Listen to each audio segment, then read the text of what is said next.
Trump sending nuclear-powered warship, submarine, 3 Navy destroyers, 3 amphibious warships into the Southern Caribbean waters.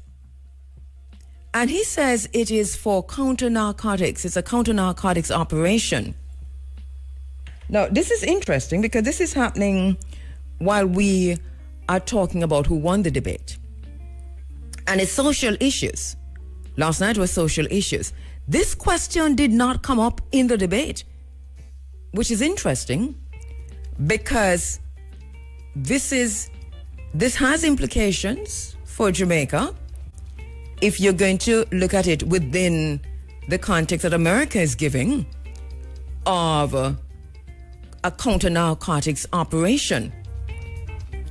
They've got warplanes, warships, 4,500 U.S. troops are now in the Southern Caribbean waters. 3 Navy destroyers, 3 amphibious warships, nuclear-powered submarine off the coast of Venezuela in the Caribbean, South Caribbean seas. This is being led by Southcom, and we've said it many, many times in this space, that the Caribbean waters is militarized under Southcom. We talk about Southcom and AFRICOM. These are warmongers. And so as Africa is militarized by AFRICOM, aid is militarized, assistance militarized, everything, food, it don't matter. Africa is militarized by AFRICOM.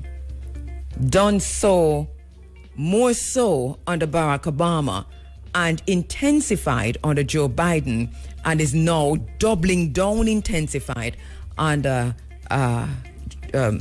Trump. Now we have a similar situation in the Caribbean with Southcom, which has militarized the Caribbean waters. We have had many discussions on this, the Caribbean Basin Security Initiative, how the Caribbean waters are being militarized. The fact that if guns are coming into the Caribbean, then this is what they want. If weapons are coming into the Caribbean, this is what they want.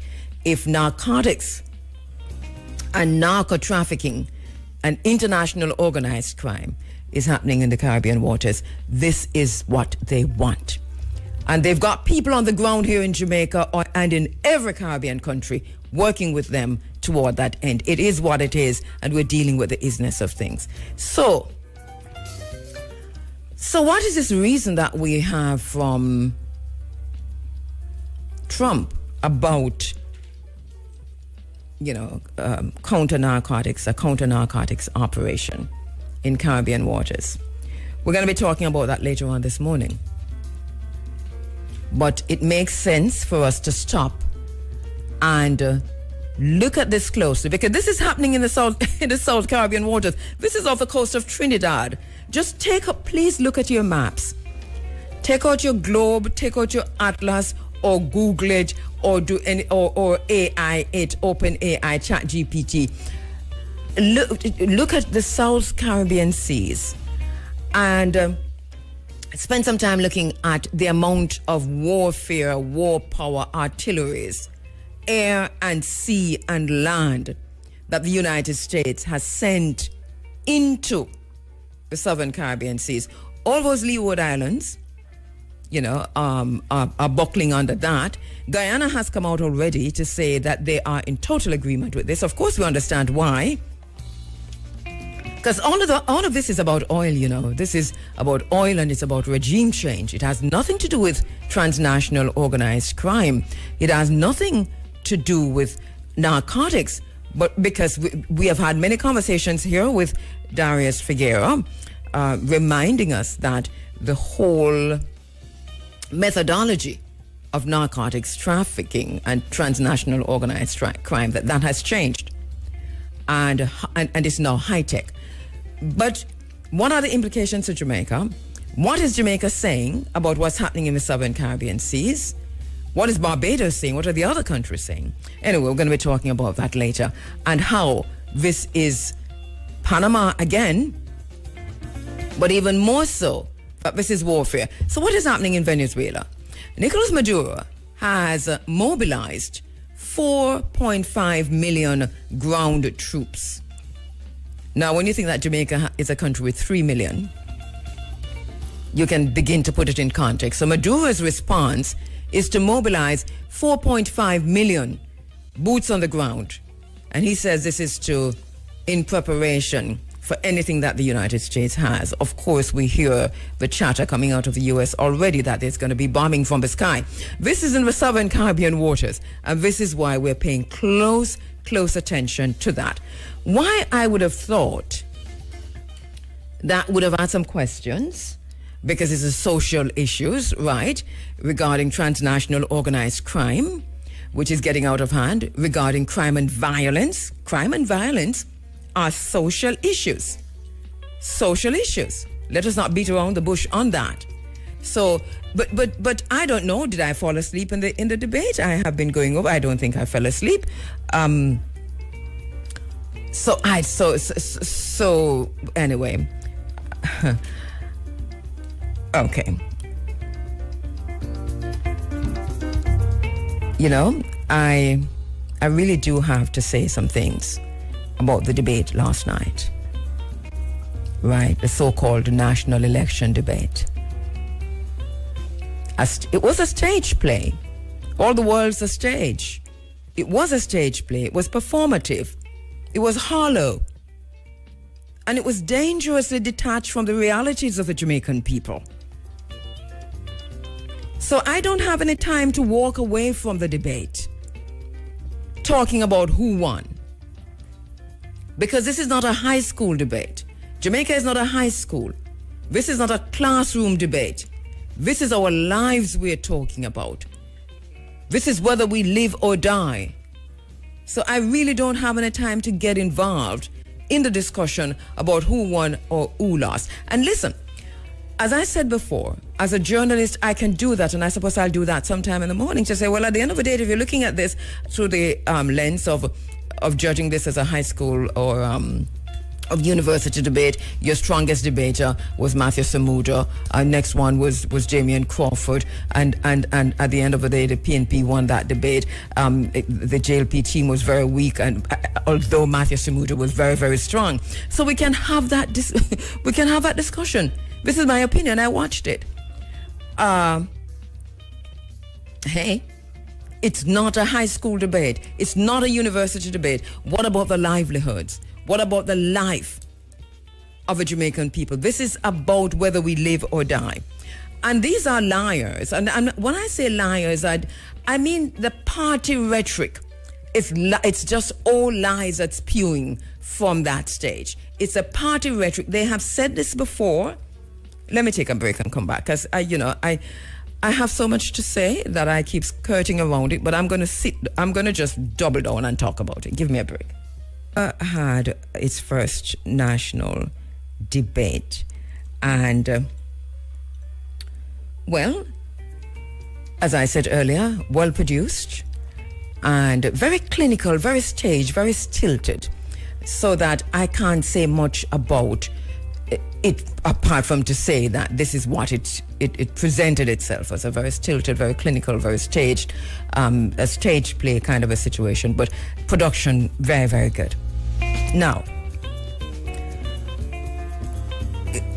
one of the things that crime and violence, these are social issues, wrong or right. I know we can see them in many ways, political, economic, all of these ways, but considering that Jamaica has the second highest murder rate in the entire world, that it is one of the most top five. It's in the top 5 most violent countries in the entire world, with just 3 million people. That it doesn't matter which debate you're on, unless the journalists were censored, and unless the person doing the social media was also censored, unless there was serious censorship to hold the crime and violence questions until the leadership debate. But it doesn't, to me, that would be a slap in the face to the Jamaican people. this would be avoiding Jamaica's reality, the lived experience of the vast majority of the Jamaican people, the masses of the Jamaican people. Because if crime and violence are the second highest globally in the world, these are not peripheral to Jamaican daily life. You know, this is central to Jamaica's daily life. And I really don't think that it was dealt with at the debate last night. You know, it should have been the central question. Of course, the time spent on health-related issues was a good time. That question came up, and that was good, that we're looking at health. That was also central to Jamaicans, the population, the masses of Jamaican people's daily life. But one of the debaters, and I think it might have been from the PNP side, might have been, I'm not quite sure who, so let me not say, but the person said the Minister of Health is not here, and health is a social issue.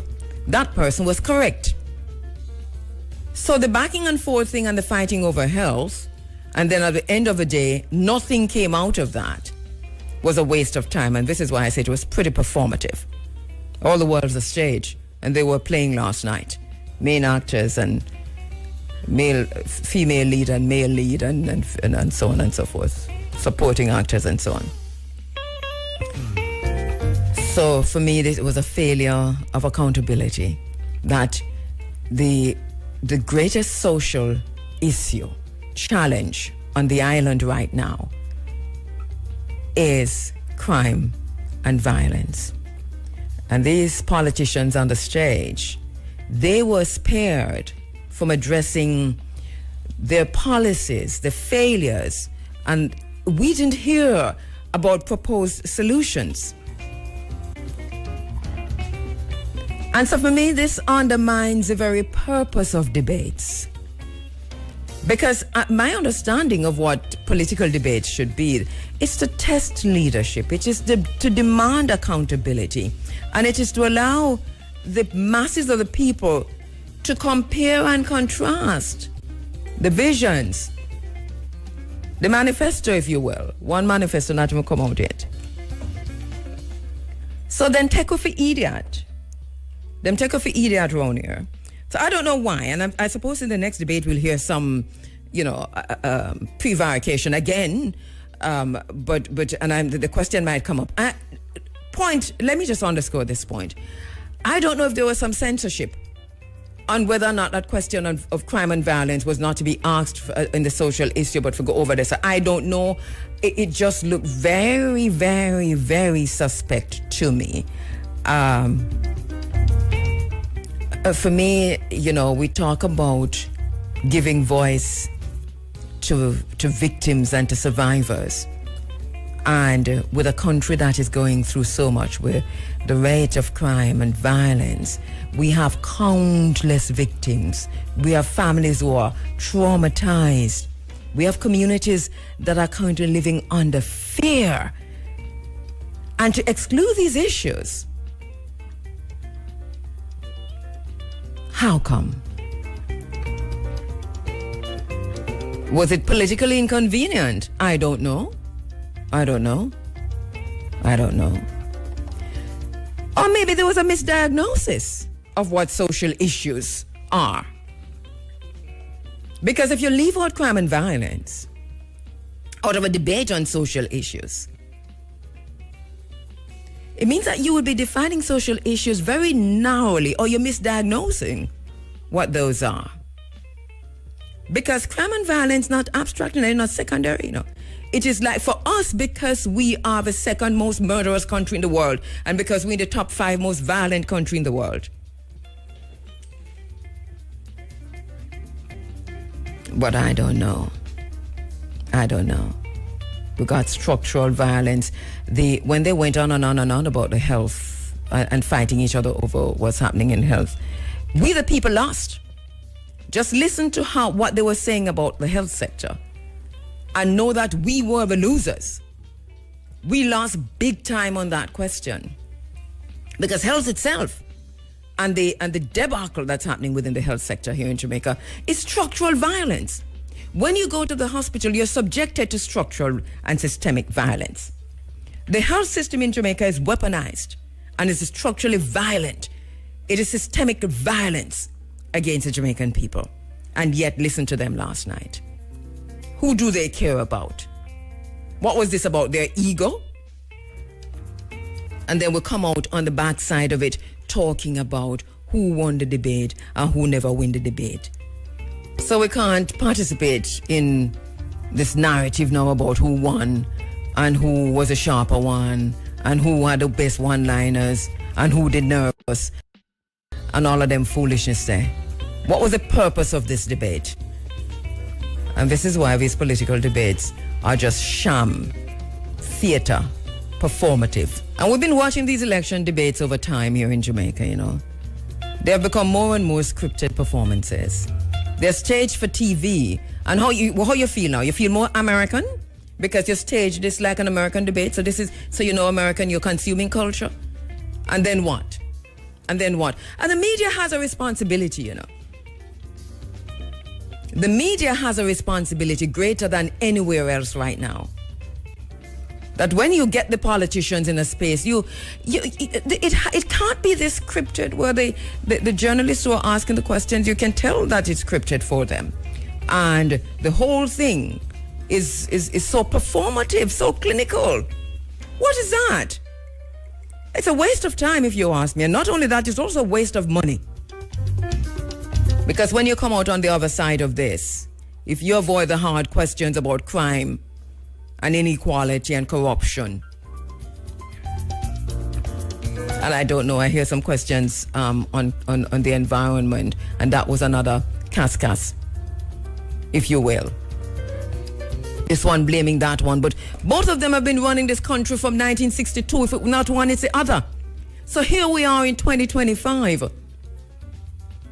And journalism owes us a bit more. And I'm not talking the individual presenters who ask questions. They did very well. Natalie Campbell did very well. The brother from TVJ did very well. The sister who hosted it did very well, Janella Precious. What I'm talking about is a greater responsibility of journalism to not make this a performance so performative. The Jamaica Debates Commission need to disband itself.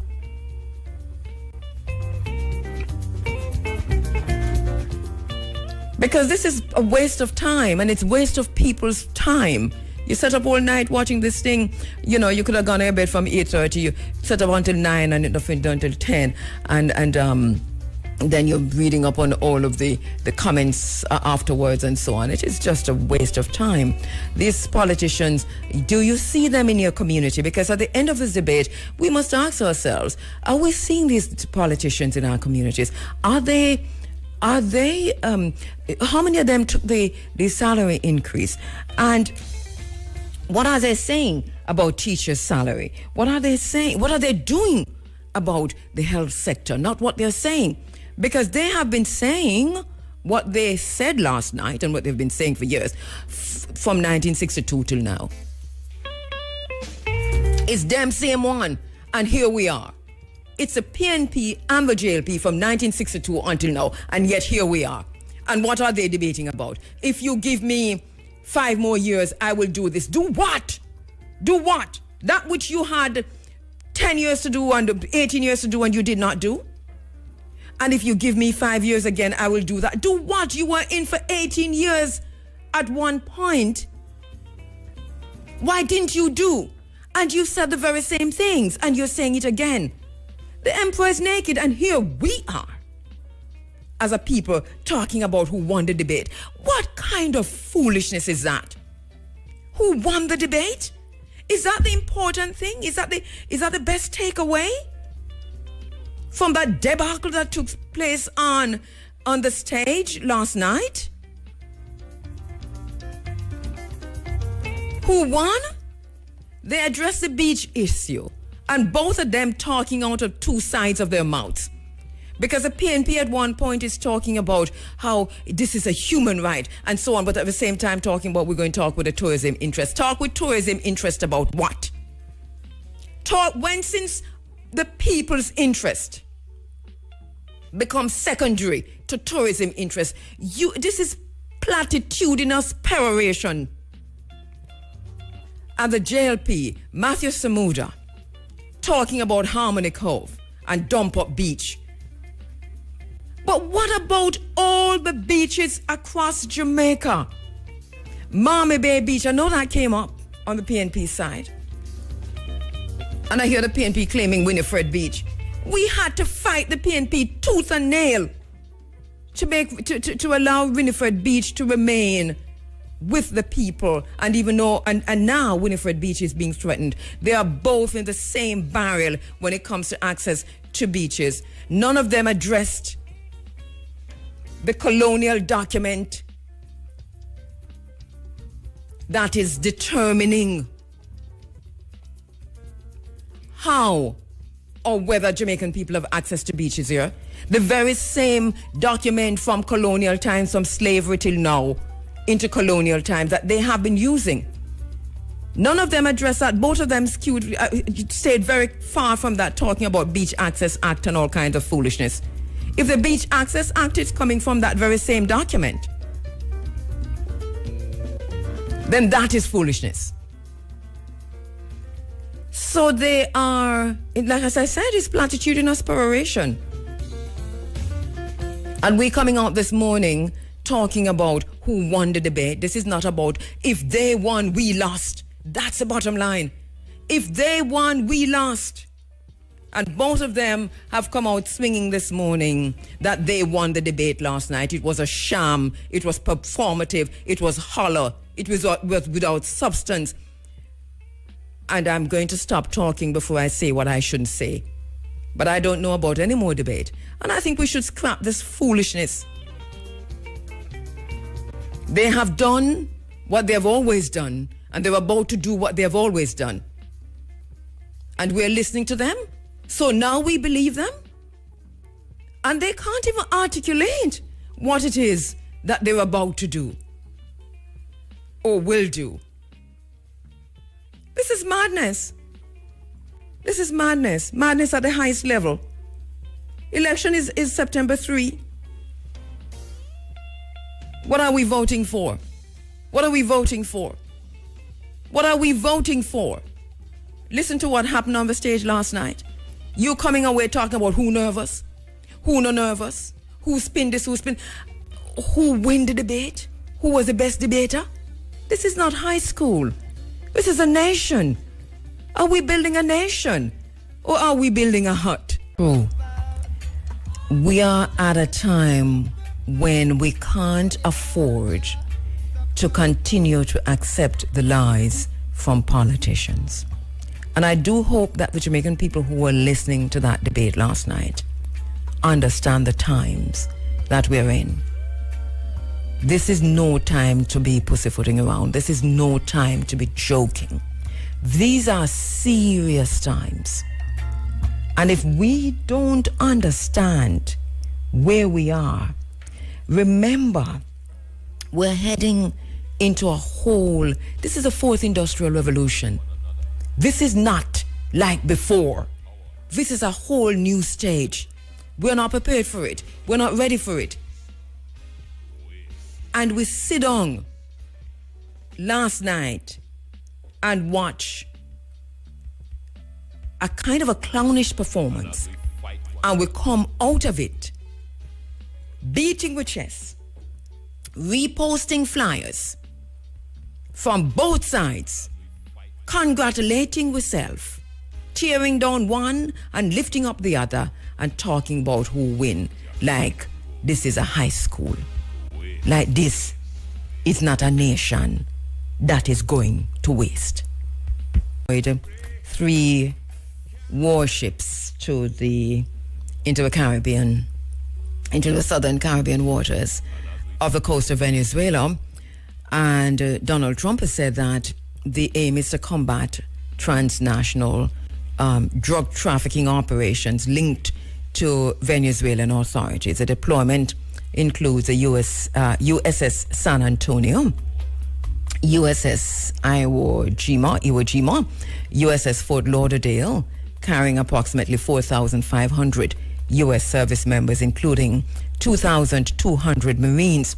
These warships are part of a broader strategy, according to Donald Trump, to address threats posed by narco-terrorist organizations operating in the region. In response, Venezuelan President Nicolas Maduro announced the activation of a special plan involving over 4.5 million militia members to ensure national coverage and defend against perceived U.S. threats. The United States has accused Maduro of leading the Cartel de los Solos, and he's also talked about Trenderega, a cocaine trafficking organization, and has designated it as a global terrorist entity. The U.S. has also doubled a reward that it has on the head of Nicolas Maduro, the president of Venezuela. It is now $50 million US. That's the price, the bounty that Donald Trump has placed on the head of Nicolas Maduro. The military escalation has heightened tensions between Venezuela and the United States, with both sides preparing for potential confrontations. The U.S. maintains that its actions are necessary to protect national security and combat drug trafficking, while Venezuela views these measures as violations of its sovereignty. So we're going to be talking about that with Dr. Darius Figueroa, who's coming on in a few minutes, right? And then later on, we're going to be talking to Lloyd Diagolo, because Lloyd Diagolo, as a human rights activist and a political commentator, also a social activist, he's been writing extensively and talking about the need to boycott. He's calling for a boycott of the elections. He's a founder of the People's Anti-Corruption Movement, PACM, where he stood out as a defender of the people who were brutally attacked in Tivoli Gardens by the security forces in 2010. And he has been for several years campaigning against police extrajudicial killings in Jamaica, as I said before, a human rights activist. He's a journalist, having worked at 3 radio stations in Jamaica and at WBAI Radio in New York, where he started his radio experience. And he has campaigned against state corruption on behalf of Nzinga King, you'll remember that, whose locks were cut while in police lockup. He's going to join me later on this morning as we look quickly at the debate, but to go to the call that he's making for the boycott and why he's making that call. So that's later on this morning. We take a break, and we come on the other side of the break. We'll be talking about the U.S. deployment with my very special guest, Dr. Darius Figueroa, social researcher and author, no stranger to the space, an expert in transnational organized crime and narco-trafficking issues. And he's joining us regarding this issue that we've been talking about all morning, the U.S. deployment of warships to the Caribbean, and all of the lies around that, the misdirection and the misinformation around that. Dr. Darius Figueroa is on the line. Dr. Figueroa, thank you so much. Good morning once again for joining us on the Africa Forum. Morning and greetings, my sister. So good to have you, my brother. So we've been talking about this, so our listeners know very well what's happening.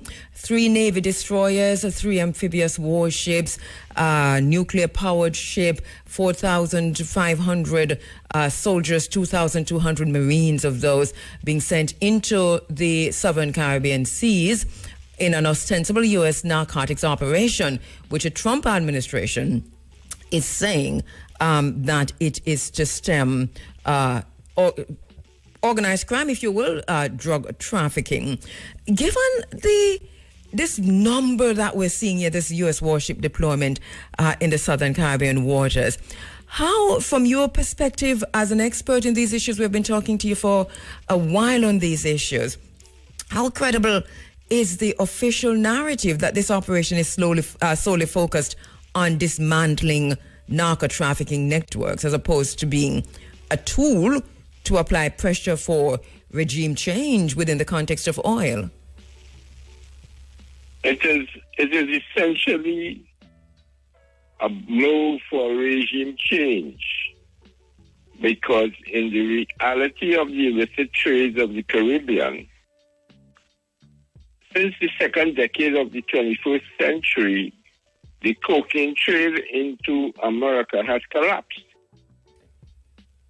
Mm-hmm. The cocaine trade that is going on in the Caribbean is transiting the Caribbean to Europe. So what is happening, the volume of kilo bricks that were flown out of Venezuela into Central America and Mexico and then across the border into America has precipitously collapsed. In fact, the entire cocaine trade... I think we lost Dr. Figueroa. I think we lost you there. Can we get him back on? Can we get him back online, please? Just lost Dr. Figueroa. It's interesting because, as you know, he's an expert in transnational organized crime and narco trafficking. He's been on this program over the last 6 months, at least once per month or so.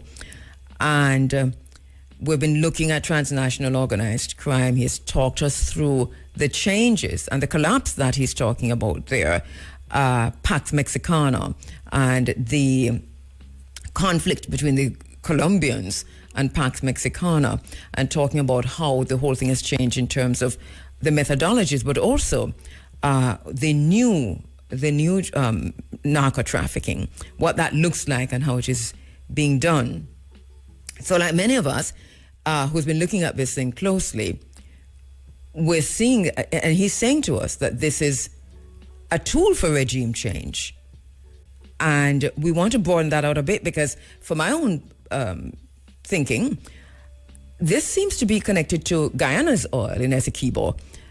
And it might seem like a leap, but it's not, because Guyana and Venezuela are currently in a very tense standoff regarding Essequibo. Of course, Venezuela has the largest oil reserves in the world. It is Venezuela, you know. But there's a difference between, say, Venezuela's oil and Saudi Arabia's oil. And there is a need for Guyana's oil. So there is that issue, and we can talk about it another time. I'm standing by to see if we'll get Dr. Figueroa back online. Can we? All right, let me go check myself, and so let me do this. Okay, Uncle Ernie, we'll do this and come back. Kabu? Yes, I'm so sorry that we lost you just now, but you're back online. So great to have you back. Not sure what happened. No, not Dr. Ferreira. Oh, I'm sorry. Okay, so this is not Dr. Figueroa, and you're on air. You're on air, so please come and let me know what's happening. All right, so we're trying to get Dr. Figueroa online, social researcher and author. The books and articles he published are instances of the utilization of this liberationary methodology, which deconstructs hegemonic discourse to expose its discursive constructs vitally necessary to disrupting the power. And his first book, writing, stretched from 2002 to 2014, where he concentrated on the illicit trades of the Caribbean, with 3 books in 2004, 2006, and 2012. And a lot about him, but I am not sure what's happening on the other side. So I really do have to go and look into that myself, right? To get Dr. Figueroa back online. And let's see. Miami Herald has an interesting story. All right, I think we have him online now, so let me go to the phone lines. Dr. Figueroa?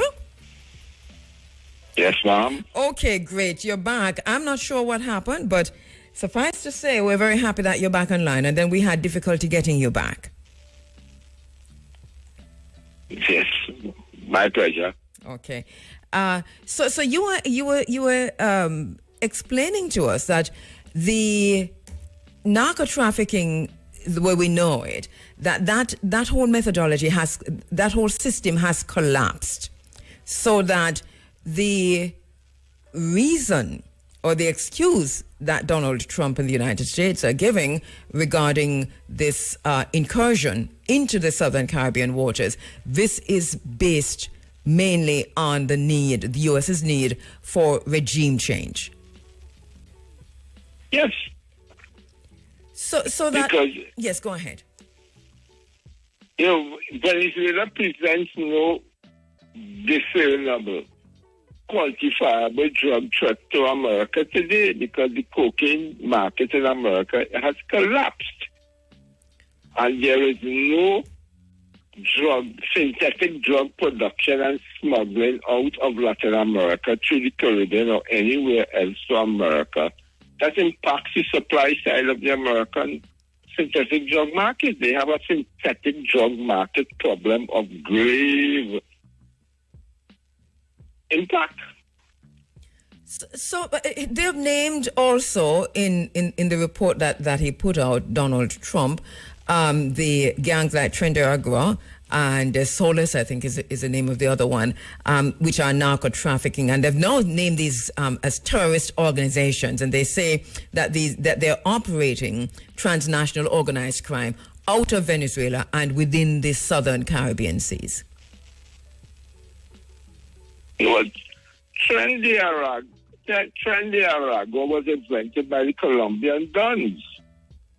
And Trinidad never had a foothold in Venezuela. In fact, Trinidad had to flee Venezuela.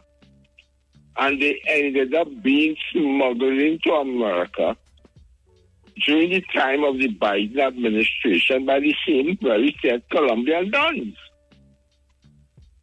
Because they were using Trinidad in the United States to wage war, Pax Mexicana in the United States, and they lost miserably. Mm-hmm. So Trinidad is now... I'm not sure why this keeps happening, but I think we've lost him again. Let me take a break. We've lost Dr. Figuera. Can we try and get him back? As long as he's patient with us, we'll keep this going. Early 1990s, when we were using the analog phones and, calling Nigeria and so on, and they just kept disconnecting. And then later on in the early 2000s or late 90s, when, those massive mobile phones, cellular phones we used to call them, and they kept disconnecting like that. But this is weird. I haven't had this happening in forever. In this new age of the convergence of digital technologies. Okay.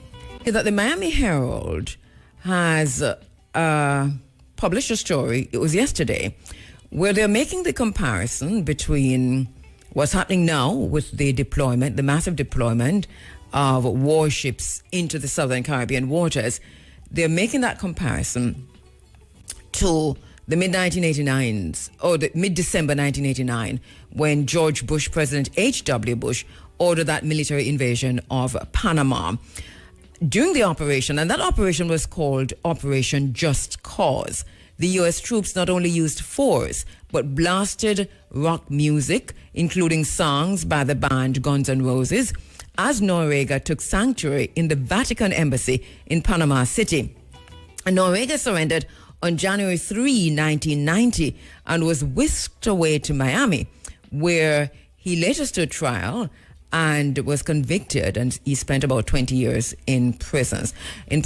So the Miami Herald is talking to experts and lawyers and so on around this new development with this massive deployment of military warships and submarines and nuclear-powered submarines going, and 4,500 military armed soldiers, 2,200 Navy into the Southern Caribbean water. This is right off Trinidad and Tobago.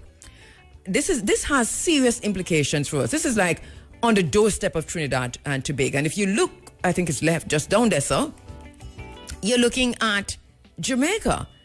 We're a little bit outside of the Southern Caribbean waters, but you're talking about the Caribbean waters, and you're talking about Southcombe.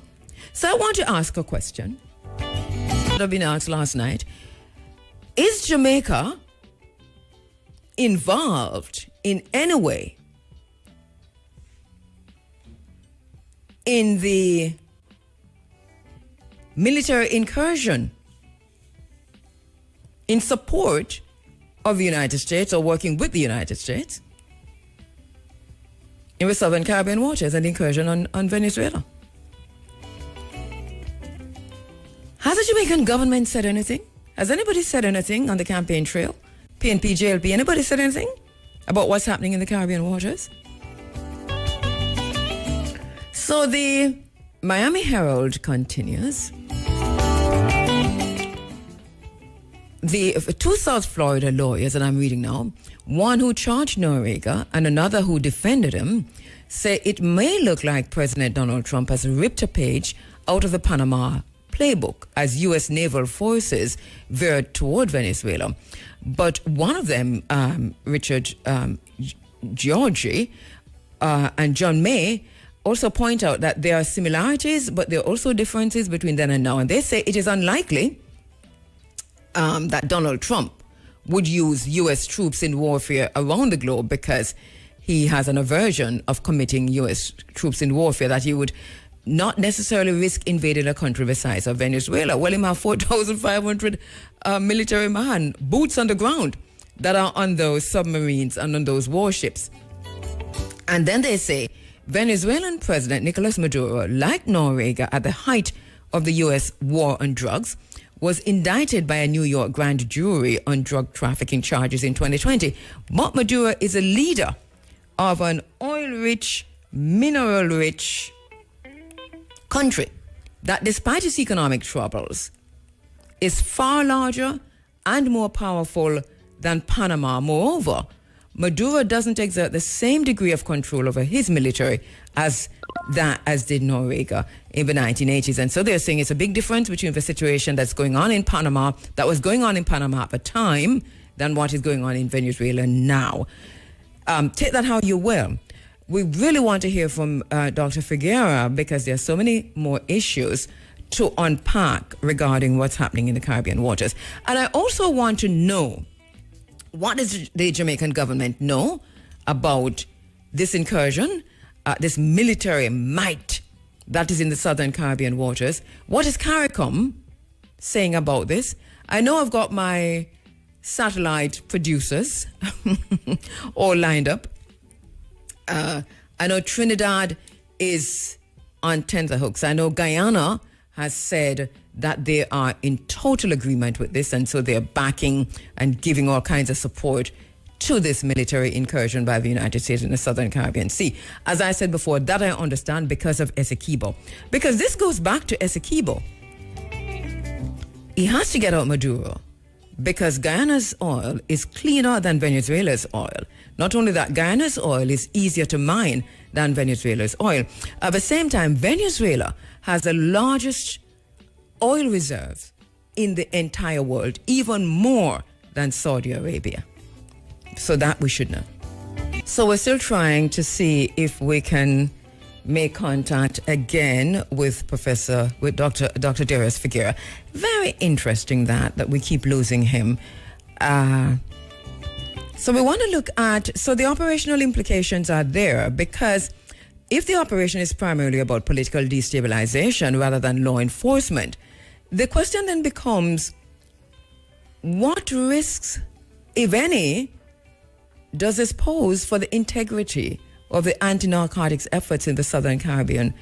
And that would include the potential for traffickers to exploit the situation, because that's a question. And if they exploit the situation, then how does that impact countries like Jamaica? You know, these are questions that we need to raise. Trinidad and Tobago, as I said before, is just right there. I don't know what they're doing. I don't think I've heard them say anything much, but what can they say? CARICOM. What has CARICOM said? Figueroa is saying, historically, how we have narco-trafficking networks responding when external powers use anti-crime rhetoric as a cover for political interventions. Well, let me see. All right, do we have Dr. Figueroa back? Dr. Figueroa, you there? Yes, ma'am. We're going to do this one last time. This is very strange, but we're going to do it one last time and see where that takes us.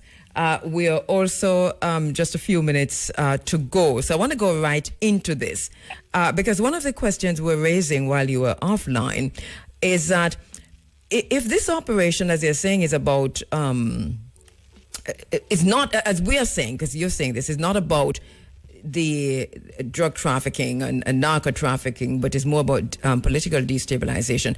Is there a risk then for other countries within the region, for potential traffickers to exploit the situation?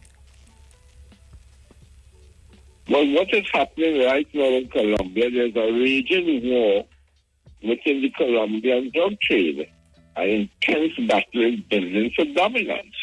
Mm-hmm. Now remember, those who are taking part in that battle for dominance in Colombia were in fact expelled from Venezuela. So any attempt to destabilize Venezuela on the pretext of a strike against a non-existent mythic drug cartel, you are in fact creating space for those who were expelled to return.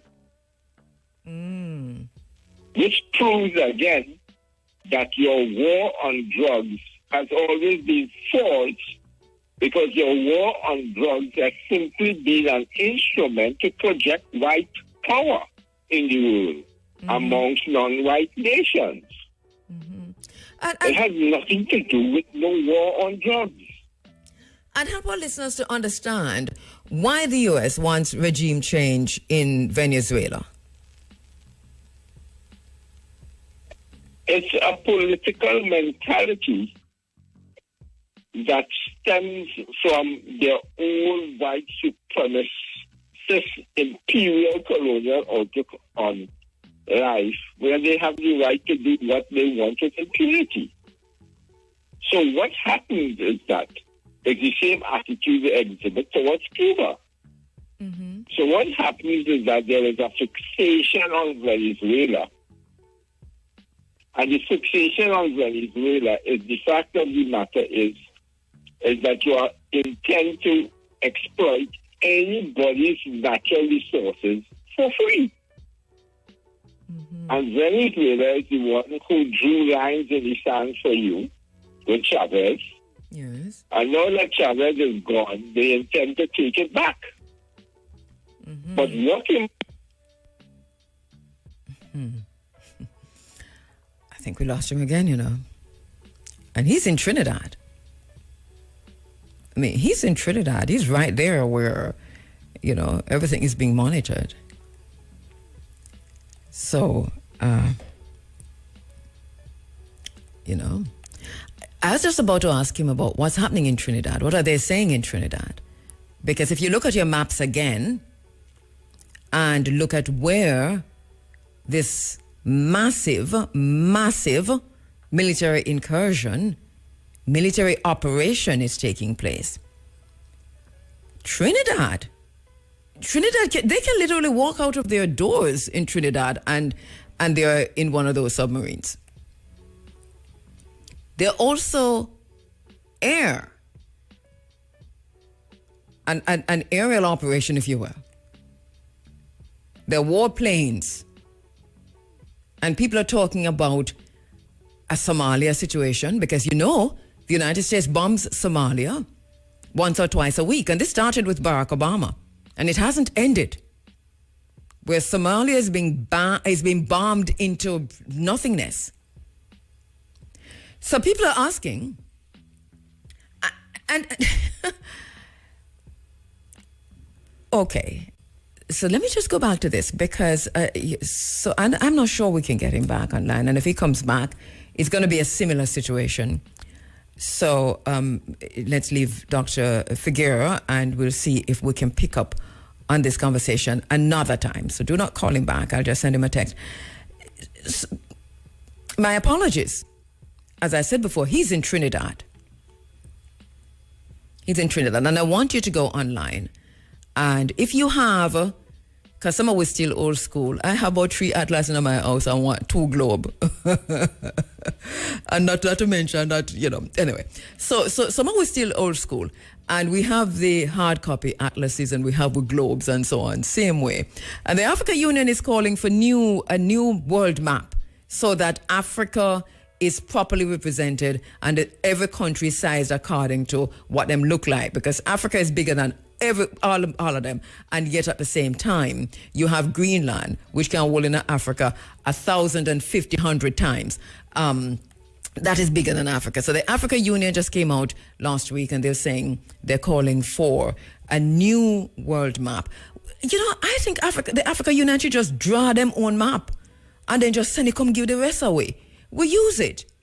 Who are you calling for? Who are you calling on? Donald Trump the other day just changed the name of the Gulf of Mexico to the Gulf of America. Mexico is not using that. Mexico is still saying the Gulf of Mexico and them saying the Gulf of America. I don't know how that works with trade and so on, and hurricanes. But we don't have to call upon nobody to draw a new world map. Scale it, Africa Union. Scale the map and draw the map yourself. Who are you calling on? Why we keep calling on people for everything, calling on them to do this? It is for us to do. Why there was a big speech about it? Why the African Union never just do it? Look how many engineers and cartographers and technical people and so on that we have who can just draw a map. Right, so Dr. Figueroa is not allowed to talk to us this morning. I just go and call a spade, and we don't come from St. Elizabeth. So he's not allowed to talk to us this morning because we keep getting disconnected. And as I said before, he's in Trinidad. And we deliberately didn't promo this interview because when we promote these kinds of interviews, not only are we not able to make the telephone calls, but we are taken off air in places like Channel A22 and other places. Okay. All right. But my sister and friend and colleague is on the phone lines. She is Sondri Shaw, a historian and a social activist herself and a researcher, a former senior producer here at IRFM. She's worked on this program and she continues to work offline on this program as we speak. Sondri, good morning. My sister, how are you doing? Sister, my friend, how are you? My darling, what do you think about what's happening here? We're just not, Dr. Figueroa is just not allowed to talk to us. I'm starting to wonder if your lines have been tapped. You've been losing him so often. This never happened. And you've been here. This is something that, I don't know. We're not going to spend a whole lot of time on it. But as I said before, he's in Trinidad. And if you look at how this whole thing is set up, this incursion, this military incursion in the southern Caribbean waters, Trinidad is totally covered. They're closer to Trinidad than Venezuela, if you ask me. This is basically the current situation. But, Sondri, did you watch the debate last night? I did, and I actually sent in a couple of questions that were never addressed. I saw parts of them being addressed in other questions, but for the most part, I had some concerns that I never saw addressed, and I believe many Jamaicans also sent questions that weren't addressed. I see arguments about who won and who was the better debater. One of my colleagues, who is not Jamaican, by the way, said that he thought the debates were a bit too formal and they reminded him of high school debates and left him desiring much more. I'm wondering why we're spending so much time discussing who won instead of how well the issues were addressed. Healthcare was never addressed properly, if you ask me. That's one of the issues. And I'm very, very much up in arms when it comes down to access to beaches and waterways. I don't think those issues were addressed. So giving you one example of Dumput Beach, I'm not so familiar with the beaches always, but the examples that Mr. Samuda used, giving me those single example. Do nothing for people who are concerned about Blue Lagoon, who are concerned about Winifred Beach and Bob Marley Beach and Reggae Beach you need to be talking and to every all other of Jamaica. beach. Yes, because Exactly. Jamaica is a landlocked country, not because it's landlocked, because it's an island, but because they, successive governments, both the PNP and the JLP, they have presided over a colonial system of denying access to the people, to the beach. So, and they have locked off the entire coastline from Negril Point to Morant Point. You can find, a little... when you drive around, you see that people bore hole in our fences. You see that people block down, walls, just trying to get to the water, trying to get to the ocean. So this is our reality. So what both of them said is frightening to me, because at the end of the day, what I came away from with that is that it's more of the same. And it's interesting, just about 2 or so weeks ago, I was speaking to someone from the United Nations, and I said the same thing. I said, as an island, we run the risk of becoming a landlocked island, where it's only those who migrate here to do business, or we call them investors. It's only investors and tourists who will be able to enjoy our natural resources. Mm-hmm. And to the extent that not only do people have a problem having any recreation time in the water, but we also run the risk of losing our religious ties or ritualistic ties to these waterways simply because we don't have access. I told them about Roaring River, you've been fighting about Roaring River for how long? Mm-hmm. And I told them about that and told them the ties to Jamaica's first national hero. Mm-hmm. And they were actually taken aback that we were not doing much more to protect this legacy. So I don't think either party addressed the issue well.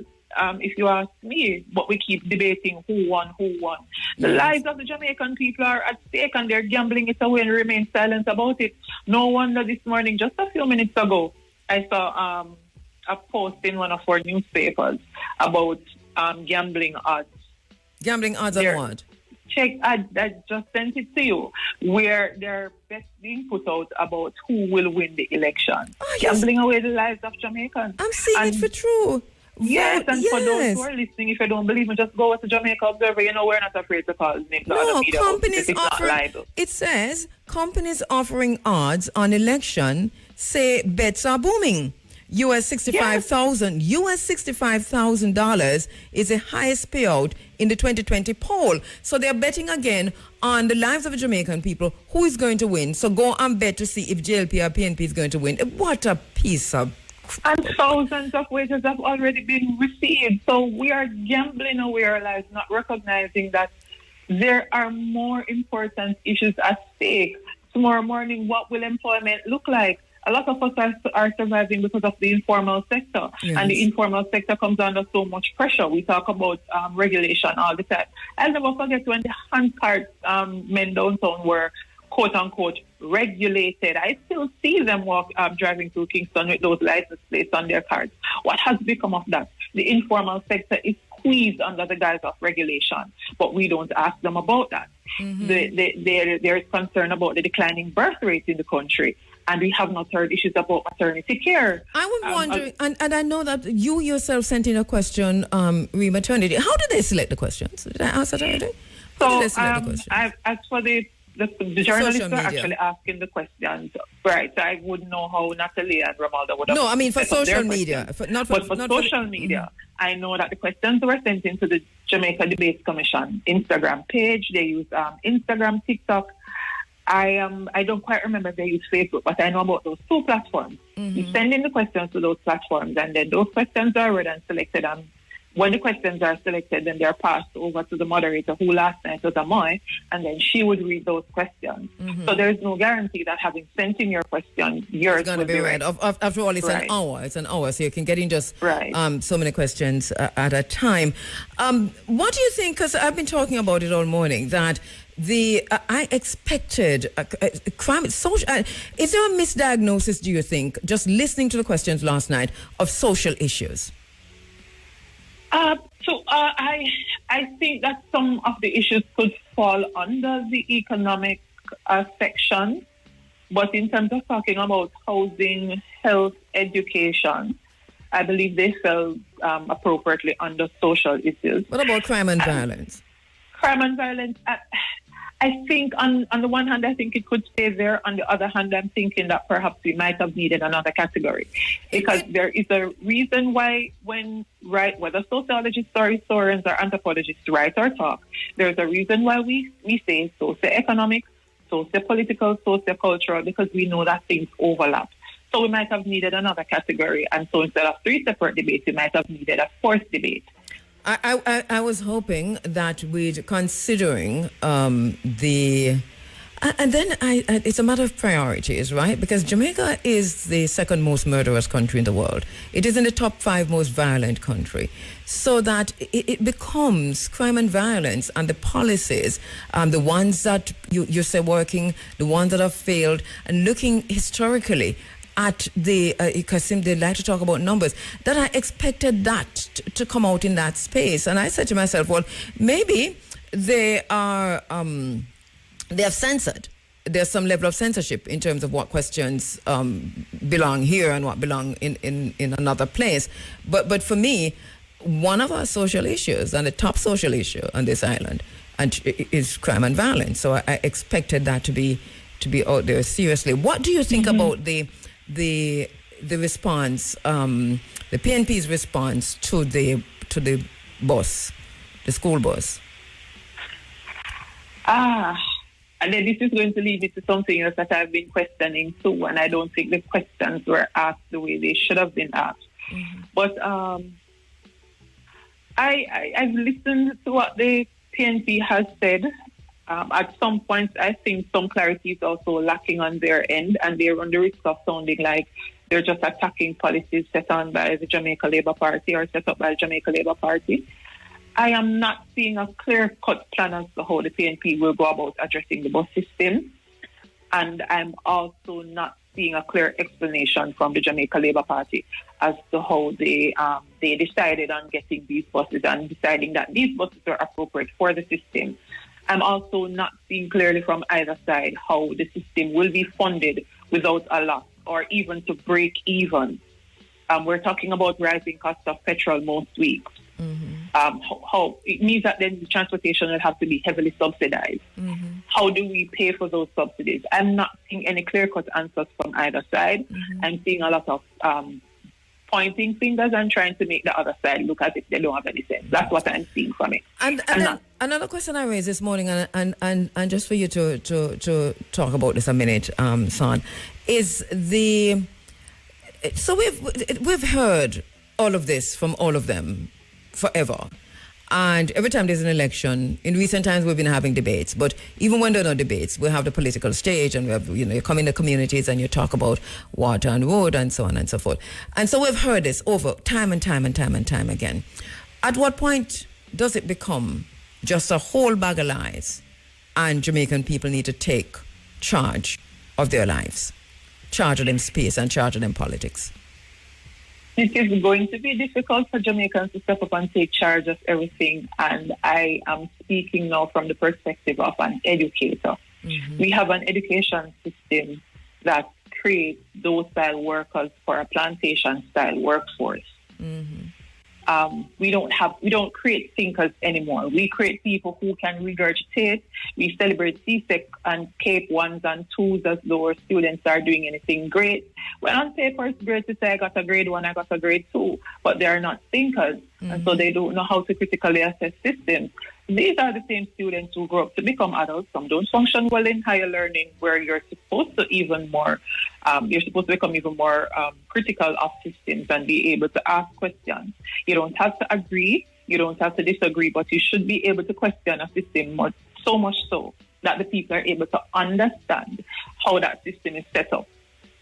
And as I see it now, the nation is being dumbed down to a point of just being zombies following back a day. We're just following. We're unable to question. So if we do not question, if we are unable to question, how can we take charge of a system that we don't understand? Even in war, you need to study your enemy so you understand their moves to know how to defend your country or how to attack them. And we are not able to assess or to follow or to understand most. Did you see the behavior on nomination day and see how many people were flung from vehicles because of careless driving? These are the persons who are voting to determine our future. You know? Do you think these persons are capable of critical analysis, of critical questioning? I saw a video of one young lady speaking to the Prime Minister. She was, I forget which community, but she's basically talking about the roads. And so the PM is saying, yes, it looks bad. You're 30 years old and your bond comes to the road this way. And before he was able to make his summary or his synopsis of the situation, she just said, yeah, because somebody achieved something and it can't make sense. We work so hard. And then somebody thieved the cash that is supposed to take care of us.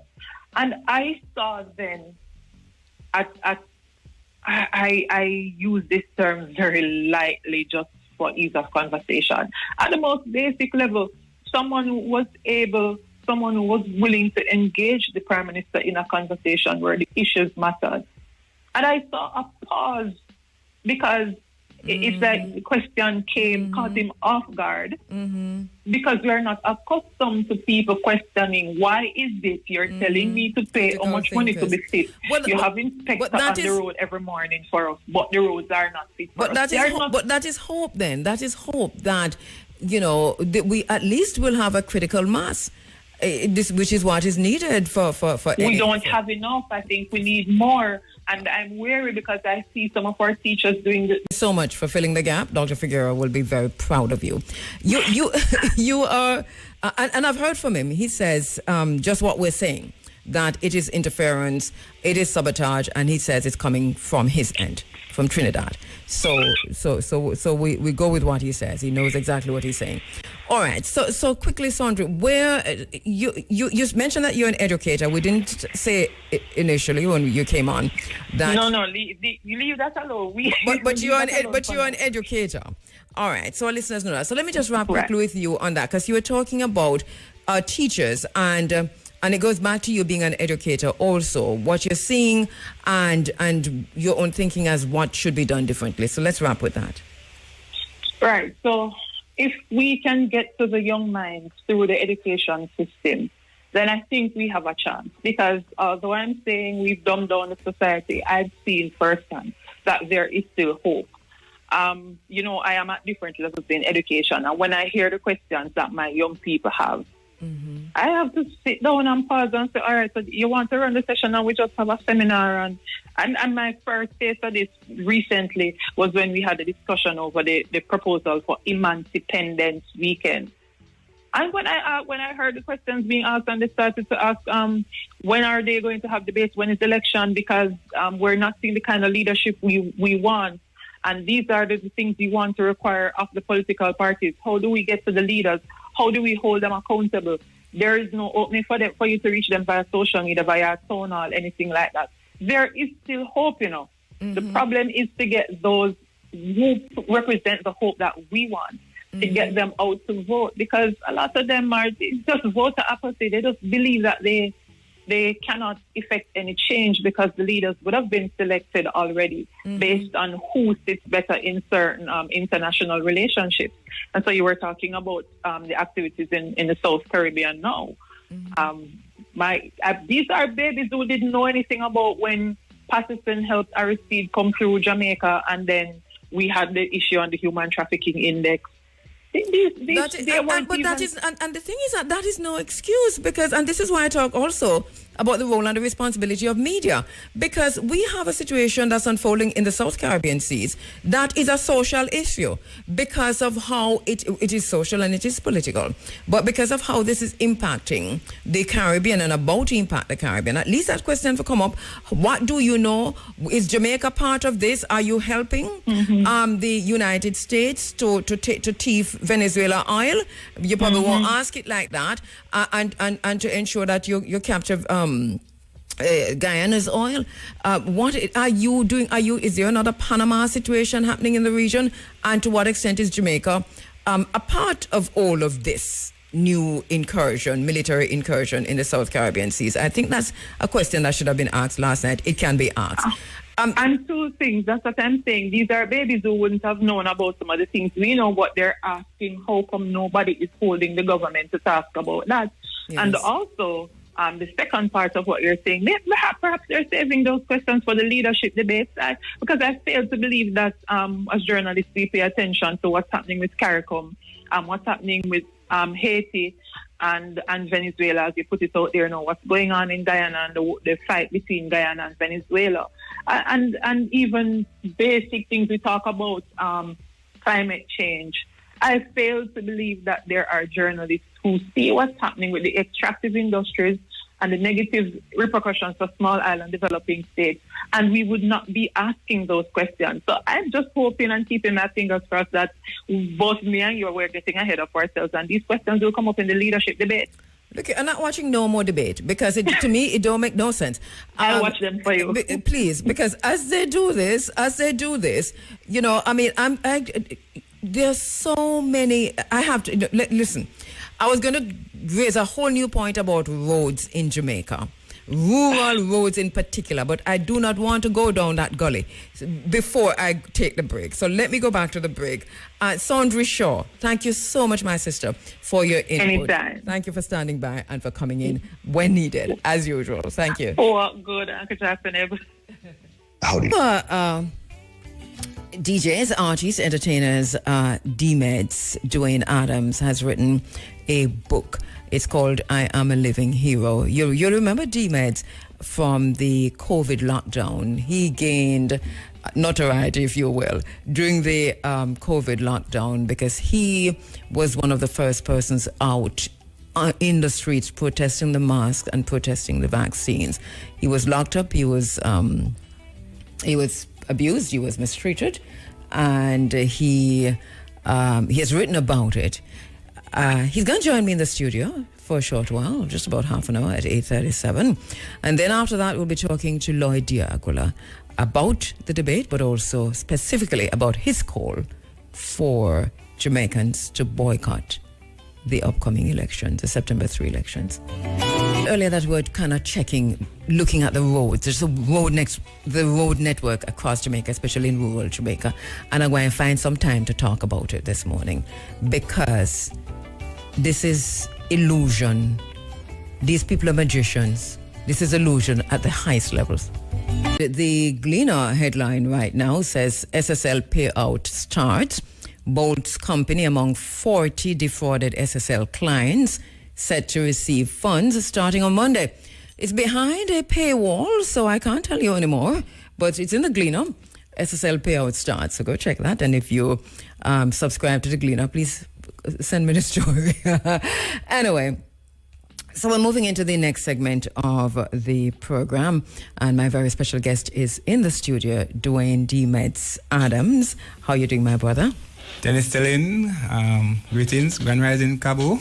Grand Rising to you. All right, I'm giving you a chance. Let me cut your mic so you can lift your microphone from the... Just lift it up because as an artist, you know, it's set wrong, don't it? Don't you say it's set wrong? But it's a boss, you know. You don't want to touch it under the wrong thing, you know? Exactly. You said to yourself, but no. Right. Thank you for coming, my brother. Usually you're doing entertainment interviews, but this morning we're interviewing you as an author. Yes. Not as a singer, not as a DJ, not as an entertainer, but as a serious author. And I have in my hand your book, I Am a Living Hero, Dwayne D-Meds Adams. We are all heroes is on the back to someone. We are all heroes. I've read the book. Thanks. Thank you so much. I know it can also be described as a booklet, right? Because it is pretty thin. Yes. And just so our listeners understand what we have in our hand. Why did you decide to write this book? I just want to say give thanks for the opportunity to come present myself on your program, Kabu. All right, the reason why I write this book, Kabu, I was going through a process where after the COVID, I was in a group called Let's Talk and Build Porous, and like, so, because I grew up in Porous, so there are ones in there was like, some people call me mad, because I ended up losing my visa through the process. We're going to talk about that because you write about that in the book, right? Yeah. So people would basically calling me mad. And kind of through the COVID, like, there was like a division between us, you know, the people. Like, some people were saying that we should take the vaccine and some were saying not to take the vaccine. I was one of them who in a fight against the vaccine, mandatory vaccination or vaccination period. You know what I mean? So other people were classifying me as become Rasta first. They want to say you're mad. Yeah, and so being Rastafari, and then later on to be so vocal against being vaccinated, that is COVID vaccine in particular, and also wearing masks. And you were pretty vocal about that. But yes, I was pretty vocal about the mask and the vaccine. I think I was one of the most vocal one about the mask. You know what I mean? Because I started to put on pressure upon the system from early because the Irish of the Most High started to speak within me and telling me that demons, you have to start do something from now, because it is a strategy from seeing who and who or go through the whole process. So then I move from one stage from the mask to the mandatory vaccination. So the spirit tell me, say, yo, me have to start put on the pressure upon the system from now to get the people them awaken and bring back courage within the people. So how did you, because you physically brought yourself to the space in terms of putting on the pressure, to the spaces, to protest? Yes, but so the reason why, just to answer your first question, the reason why I write the book was because they must have been mad, and I said, okay, no, I'm really have to tell me a story. Yes. Oh, so, that's yes. So that was the one reason why I did write the book, to just tell my story. You know what I mean? Yeah. Yes. So because I was taking you to the COVID vaccine, because having read the book, I thought, okay, well, you needed to put this in writing because it is true and it has to be documented. Yes. Because you were out there at the forefront of this battle, which was a hard one to fight. Trust me. And which you have written a lot about. But before we go there, also talk about your early life. You had a rough life starting in the early days in terms of being separated from your parents. But you also said you were a virgin birth. yes, that's what. So we know, so you don't honor, yeah, that's what. And you put that in writing. Yeah, that's what my mom told me, Yeah, so you're the best. Yeah, yes. Basically, yeah. So my life was like, So my mother, I was living with my aunt first, and my mother died when I was younger. Then I sent me to my father. Then I was living with my auntie in Maple. My mother was living in Porus. So, and then when I was in grade 3, my mother come for me, you know what I mean? And then my mother basically was overseas, working to take care of me, you know what I mean? So that's how I grew up. So you talk about living with 2 aunts, and one where you like and one will beat you a lot. But you sound like you like us still. But you're saying that you in terms of as a youth, you get a lot of beating. I used to get beaten when it was time to do like my A, B, C and stuff, by my aunt Michelle. So she was very strict on me. D-mates, is you write it in the book? Yes, okay. So yes, I used to get beaten from my aunt Michelle for to do that. But she was beating you to learn. That was the thing. Yes, she was beating me to learn. Because a lot of our elders are a little bit misguided when it comes to how to get us to learn. So you get beaten for the maths, and you get beaten if you can't read and so on. But I'm hoping that over time that has changed. Yeah, it's changed now, Kyle. Right now, if you beat your child now, you can be locked up for that now. Yeah, right. But you never was a bad pick. You just get beaten for learn. I was just getting beaten to learn. Yes. So, but there was a time when you also moved, right? You were in Clarendon, was it first? Yes, I went. And then you went to Porus, to Manchester. Yes. And you write about what it was like in school, that move and what that did, and how you managed, because it seems as if there was a period when you moved that you found it a little bit difficult to settle in school, but that you were more interested in sports. Talk to us about that. Okay.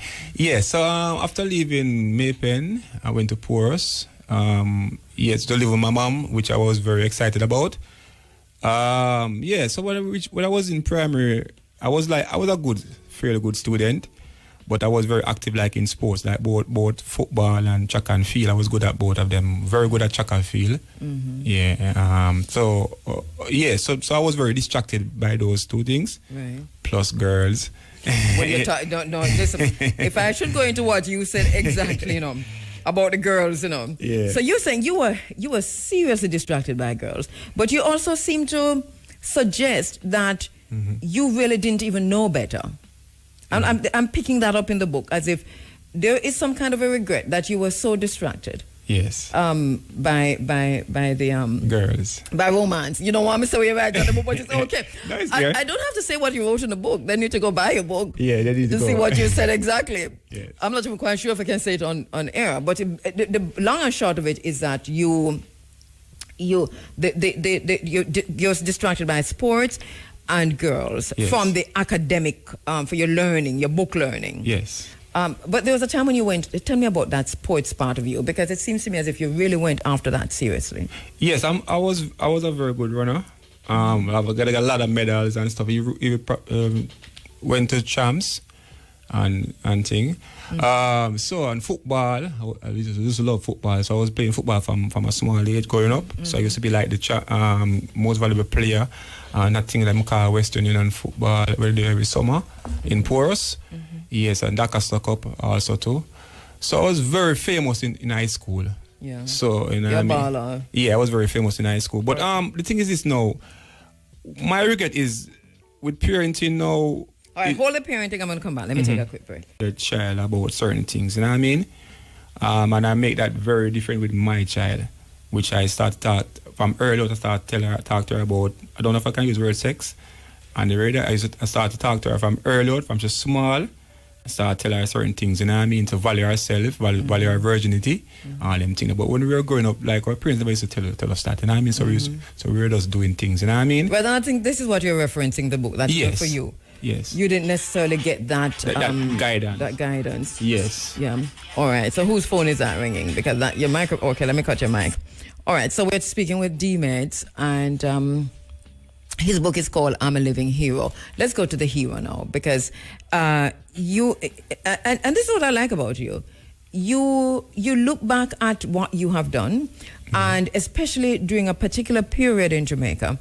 And you said this is the work of a hero. And you said, I am a living hero. Yes. Yes.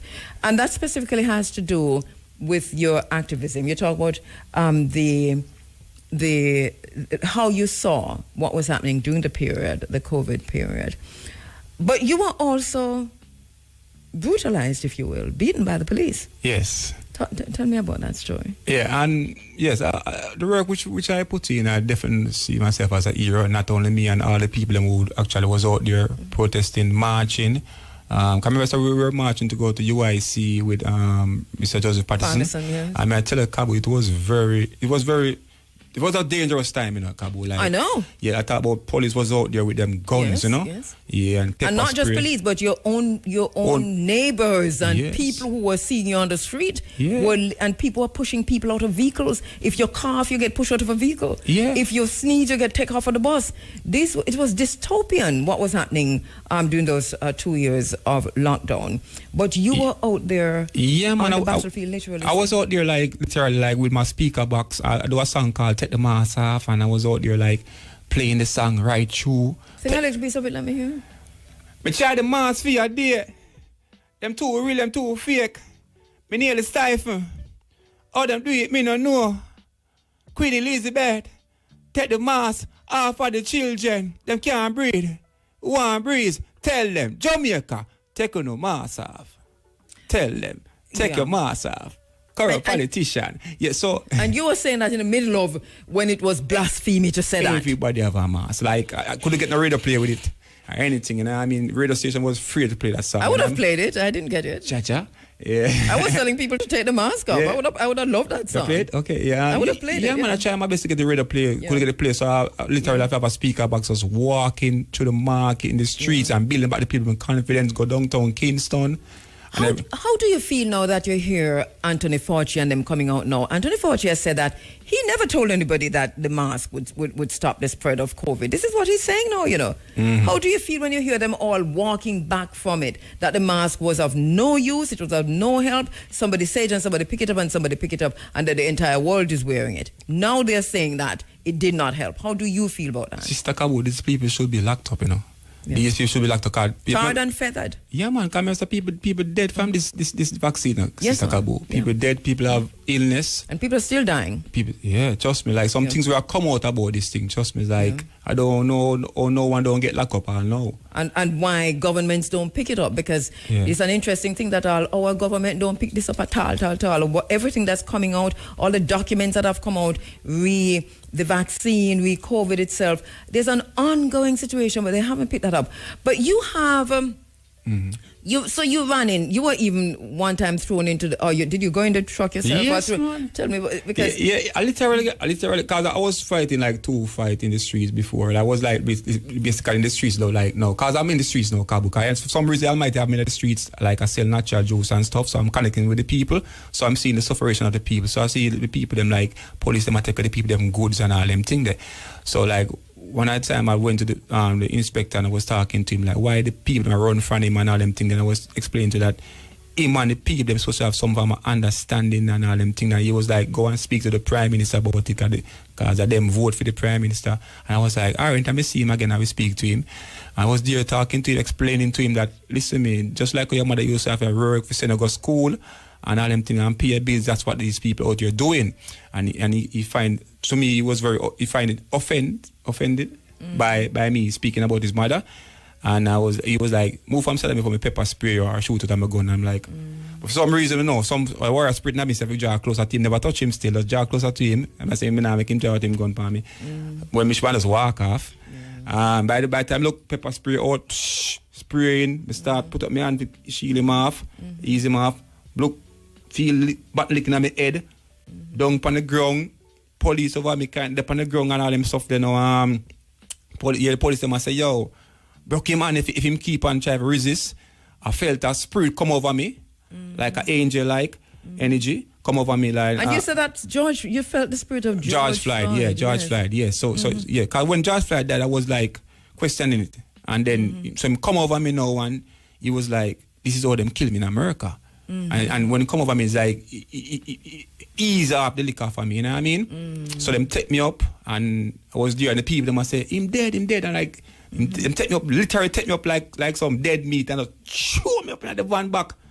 You see me? Chew me up in the van back and thing, and I was there, the spirit, I said to me, say, demons, I kill them one, kill you, And then some look up on them, I see some police, the cross, be a police in the van back crossway. I felt like a death angel kind of energy for the police that come over me. So I look up on the police and I was like, a righteous man, no one kill. And I said, I don't know me. And I said, I mean, I'm the meds, I mean, sing down for a bad company, I mean, I will on crime rate, So them say, so yeah, move so. So I say, oh, me I move. I just go talk to the inspector about something. So then go up on them phone and go up on YouTube and find my song. So don't follow bad company actually saved my life, that song. I mean, your voice still cracking up, D-Man. It's like you're still in the moment. Yeah, man. Even though your voice cracking up, give us a little piece of that song that don't follow bad company. So people recognize yeah, that. Clarendon, me penna there, so yes, me from. Well, if I get a start on in a gunman, so me try to take a different route from day one. Stay out of trouble, never join to no gang, so me take up the music and go sing like cocotte. Never follow me brother and go step like daddy. Me mother show me right for me idea and me knee. She tell me for my boy greatness in a me, she say, don't follow bad company. Jamaica, on the year, you can be what you want to be. Kabu, cause if a jail she not look for me. In a college, she want to see me. Everybody say, don't follow bad company. And I'm quite sure that a lot of Jamaicans listening recognize this song immediately because this at least got a lot of airplay. Yes, right? It did. And this song is means a lot to you because you talk about the death of your brother. Yes. And that this song came out of that? Yes, this is a true story. Yeah. Everything I mentioned with my father, my brother and everything, you know what I mean? Yes. Yeah. So, yeah, I lost our brothers because of crime and violence. Yeah, and we don't know, we come from Maypen, we know crime and violence and badness can lead to. So when we really see Jamaica really promote badness over goodness, it really hurt me, Kabu. Yeah, really hurt me, it pain me heart, you know what I mean? And them I suffer the good youth, them and push forward the youth, them I sing about badness, you know what I mean? It's ridiculous, you know? Yeah. And that is true. Yeah. That there is in a lot of spaces where you expect that there would be a larger concentration on the positive. And I hear Mayor Motley saying that to the media yesterday or the day before, that we have a responsibility to foreground the positive and to and to suppress the negative. I do agree with her to a very large extent, as a matter of fact, totally on that. But you say you're seeing that very same thing in the music, where it is the badness that going to the front and the culture music and the positive music taking a background. Yeah, definitely. But I want to big up RFM still, you know what I mean? Because RFM over the years trying to push the culture out there. Yes. You know what I mean? But Jamaica overall, the people them, come here fire about the people them too, you know, because I don't understand them, you know what I mean? It's like, no matter how I go out there and I sing for them. I know a long time I work Kabu.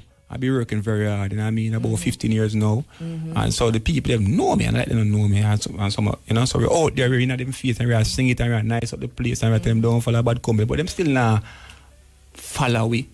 Them go follow the youth, them we say badness, you know what I mean? Because the cartel come out there and I tell them, so listen me, stay away from badness. Wait. Don't bleach. Don't bleach and all them. So everything we are singing say that. And I still can't tell them, I say, so we don't know what to them. Trust me. Well, at least you must have positive. There's just so much in your book. We're all the time, but there's just so much in your book, right? You talk about going through that whole process of finding the challenges on the island, especially after and while you were going through everything with COVID and the protests and so on, when you tried to go overseas. Yeah. But that you got airport and them turning about. Yeah, cause me actually, my mother was pressuring me, and I literally make a decision of leaving in the time of COVID, which was a wrong move. Cause the spirit of the ancestors them where traveled through me was very rebellious at that time. So when my mother was like, make sure you carry your mask, and my spirit said, nah, carry no mask in the airport, you know. Is it? So when and it's in the heights of COVID. Heights of COVID, man. Like, you know what I mean? So when I went there, like, I literally do my check-in and them stuff there. When I do my check-in, they were like, wear a mask. Somebody just put the kerchief over my face. And I pass, take it off again, go into the plane, reach one, then so wear your mask, put on my kerchief again, take it off. Go. So I was like literally just giving them trouble, like to so they take you off of the plane. Yeah, some literally go into the plane and them decide, say, all right, no, them now but I carry me go to the plane, and they were like kissing off of me. so like everybody was kissing off of me, like they were like, thank you for doing this for you. And you write it in the book that they were so happy with the protest. Yes. I mean, they weren't going to do it because they might forget where them are going. They're not themselves, you know, but they're happy so somebody come and it was like that. Yeah. You know, where's the book available? The book is out on Amazon Books worldwide, and I also sell them by myself also too. Okay. Yes, I sell them for $5,000. And iNation have them. iNation buy one for me. Yeah, but they don't have it. If you give some for sale. Yeah, man. We trying to get some sponsor on it so we can get a bulk of it. Currently, if you can, come make every disc at RFM get a copy also too. Yes. Yeah, it's man. easy to read. It's quick to read. Yeah, man, I read it in one sitting. Although you almost cost me up, so I never read it. I see me read it there though. Yes, sir. I read it in time.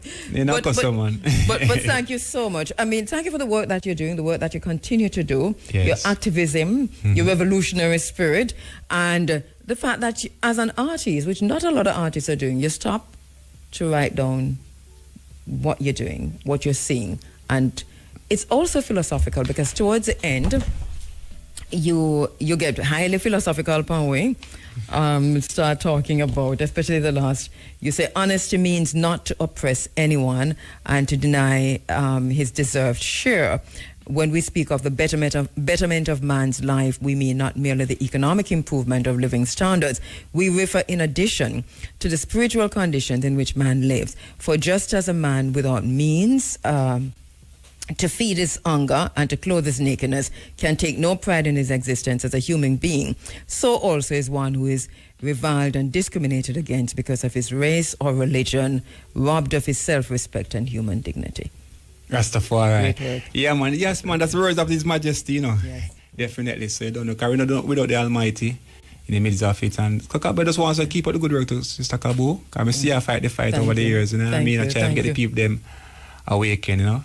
Thank you, my brother. And I really look how you look dapper today. I like when you come running African looking so dapper, you know. Thank you very much. Thank you so much, my brother. I love your dress also too. Thank you. So that's D-Meds.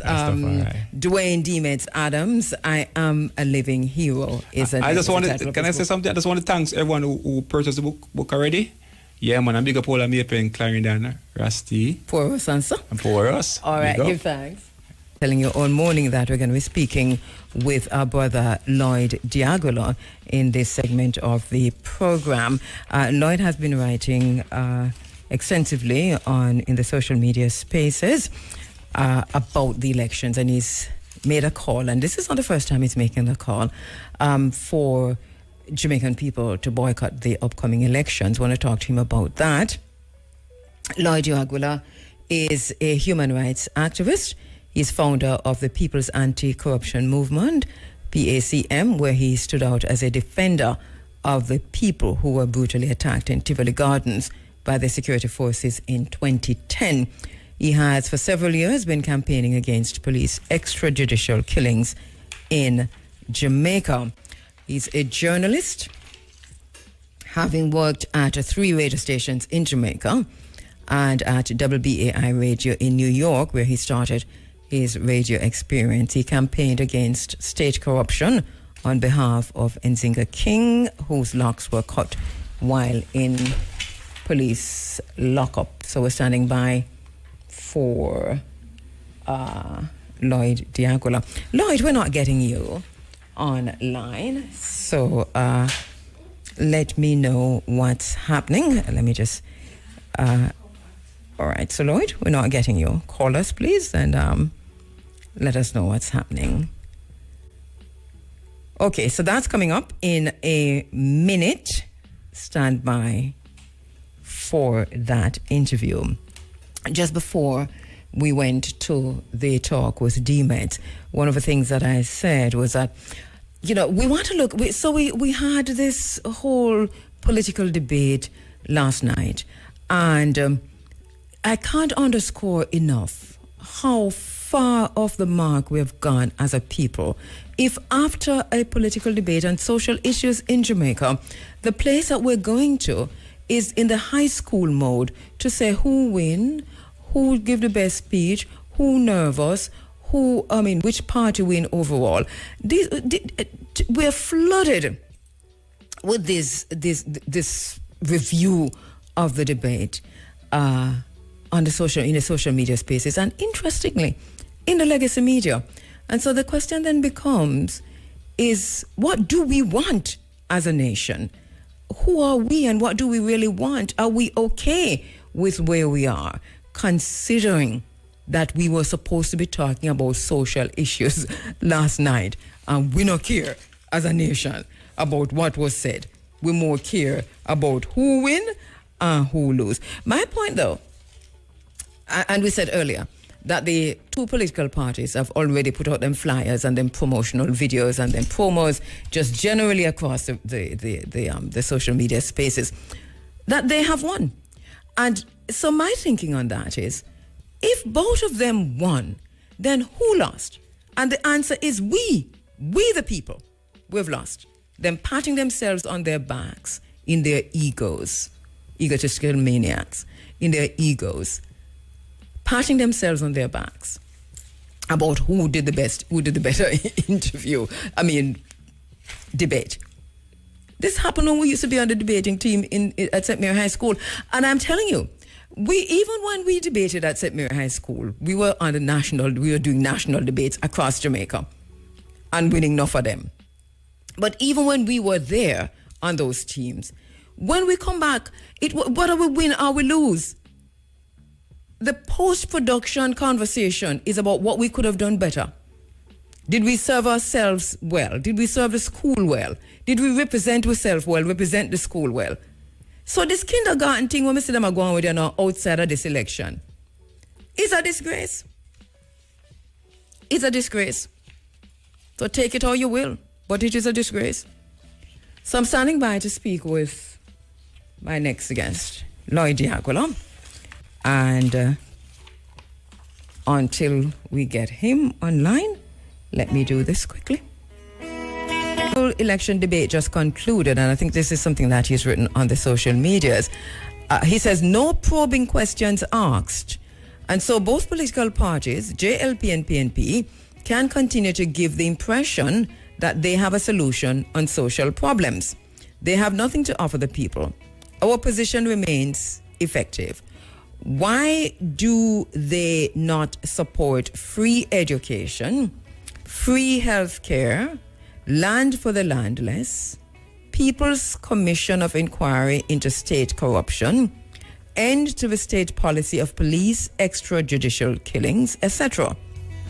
He says these are explicit questions that should have been asked. Both support the present policy of not taxing the rich, hence social deficiency. They have nothing to offer working class Jamaicans. So he says, boycott. We are building a Sam Sharp movement against wage slavery. So this is the latest from Lloyd D'Aguilar, but I'm not getting him just now on the phone lines. And let me know what's happening with Lloyd, please. No, there's another situation that's happening that we wanted to quickly talk about, and it is the condition of the roads in Jamaica, rural roads in particular. Once you come off of the so-called urban highway them, and some of the roads are going through the towns, and I can't even talk for all towns because some of the town them, I mean, it's crazy what's going through. This is something that has been ongoing forever. Jamaica has a lot of rainfall. When rainfall, road mash up, right? Road mash up when rainfall, because when them get the money to fix the road, them thief it, them steal it, and they spend. And this has been happening forever in Jamaica, where they're skimming off a top. So they don't build proper drainage, because if you're going to some communities, when the big man them used to build road, and them used to build a drain by the side on the road, and build kind of like with a little slope, and you can see the drain, and them communities are old. Them roads are still good after decades, but enough of them new road where them are building in Jamaica. As soon as little rainfall, as some massive hole, some pits. But that aside, rural communities, there's a community called Hopewell Marlborough in St. Mary. And you see, another thing too, is that, if you have members of parliament who think it's for them God-given right to be members of parliament in a particular community forever and ever, amen. After a while, them start treat the people like them subjects. And that is basically what is happening across Jamaica. That's why I treat, sometimes I can't remember if it's what upon my mind, because, the election's coming up September 3, and maybe I'll say what I want to say now after September 3 before nobody tell no people I'm off a vote. I'm not telling anybody off a vote. Vote anyway on want to vote, but no vote for, may I say. Right? So the road network, the road condition in rural Jamaica, tan bad.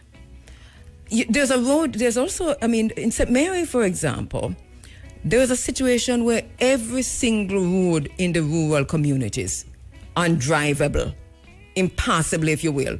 You have to park and walk, go down. I don't know how people manage to get to hospitals, and then don't let us not talk about the hospitals. Because after you come through that, like for example, if you're in Three Hills, Bobby Montague, what go and saw with the road them in a few constituencies, Three Hills and all of them would say. And I see why Dr. Guy has stepped back, and now it's Omar Newell up there in St. Mary, those areas where we're just talking about them roads there. We'll not take people for granted, star. We'll not take people for granted. We'll not take people for granted. And this is what, and my point, to the Jamaican people, you must know after you done vote, and after you done run up and down back of them truck, and after you done party in whatever color you're partying, like in the Pavlovian way that we're partying, we must know after we done do that, how we pick them or go drive, which route them or take go school. Because if you're in Three Hills, that the entire St. Mary is a mess. So if you're from Anata Bay inside all the way up to Hopewell, Marlborough, Richmond, Highgate, St. Mary, Windsor Castle, Karen Hall. As a matter of fact, there is a district that cut off from another district, Rock Spring. It is impossible to move from Rock Spring to Top Hopewell. And I'm going to tell you how it goes. You can move you should be able to, it's supposed to take you about 5 minutes to drive from Rock Spring to Hopewell. But it takes you some 2 hours because you can't drive the way there where the road connect Rock Spring to Hopewell in St. Mary.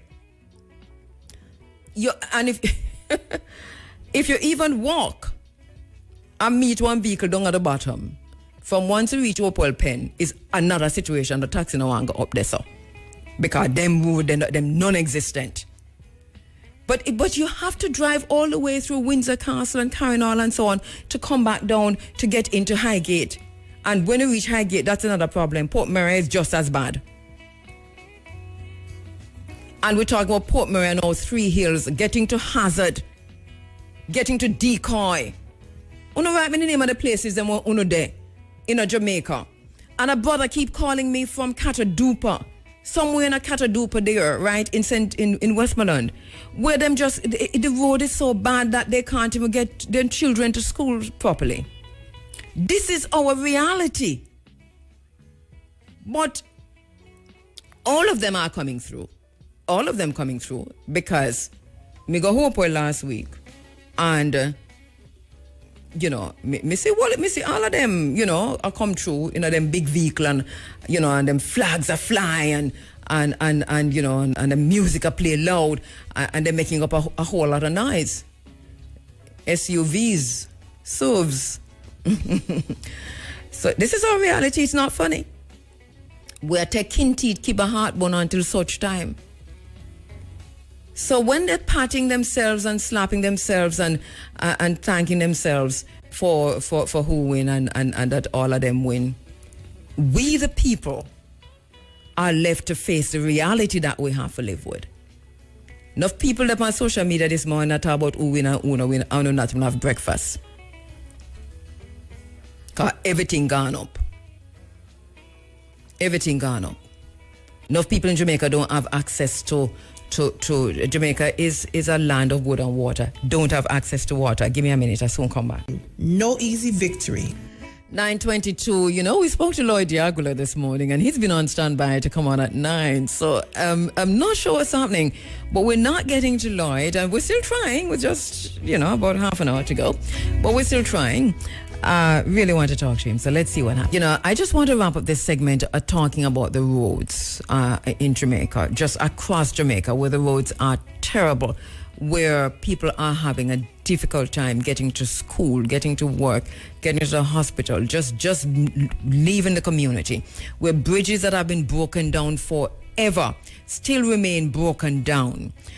Potholes are bigger than craters. If you try going, there's a place in Brownstown called Benin in Brownstown, where you try driving on that road on Benin in Brownstown. The potholes are bigger than crater. They are driving on those roads campaigning. They are in their SUVs and some of them in other cars and buses, and them take them time go down another pothole. They're campaigning for your vote. And they drive through these potholes without care for you, but for the power that they want from being in government or even opposition. Charlestown, it's at Mary. We talk about Charlestown, Three Hills. School's about to open now, and people are going to have a difficult. You're talking about buses.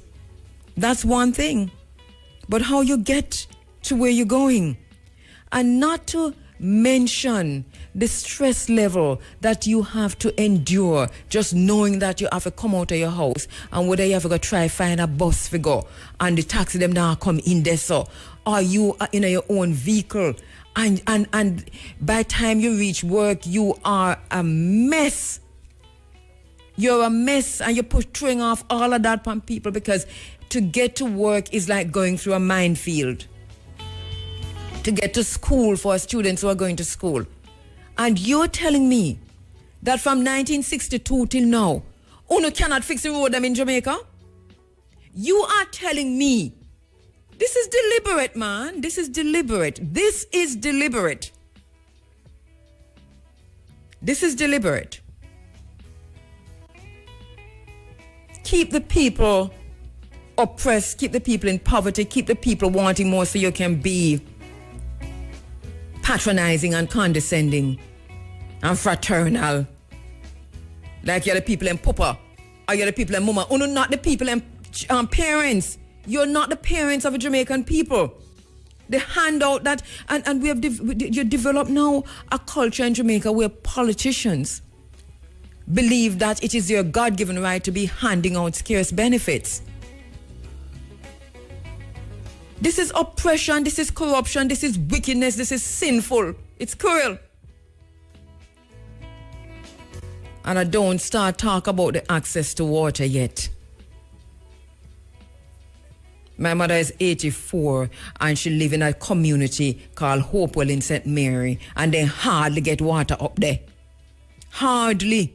When she want drinking water, we have to buy drinking water, bottled water. You understand what I'm saying? The elderly people in some of these communities, they have no running water. And you have more rivers in St. Mary than John read about in the Revelation.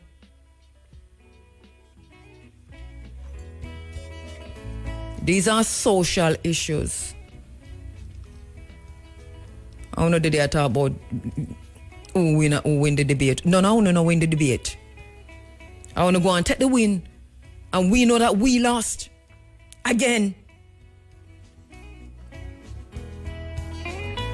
What are your plans to ensure that every home in Jamaica have running water?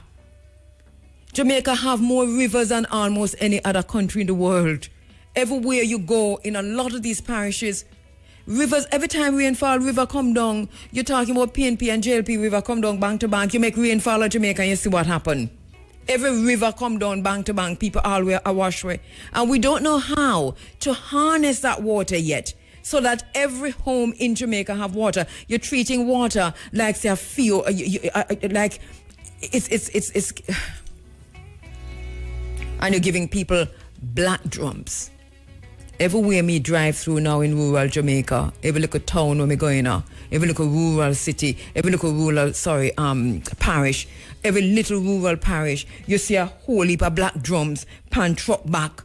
I go to people because I saw wanna use the black drums them for buy the people and vote and I must stop it. When are Jamaican people going to wake up to the reality of what we are experiencing? Because right now it's cognitive dissonance, you know. Our experiences on this island are so terrible, so wicked, so cruel, so oppressive, that we check out and I tell ourselves so we're having a better experience, but we're having it in our heads that make all of us look a bit mental. Because if we are to face the fact that we are not as we say we are, that we are not as we think we are, then what are we going to replace that with? What is the truth of who we are, of what we are experiencing? What is the truth of that? Because election is September 3. And when you walk out of your yard, how much patrol in front of it before you vote?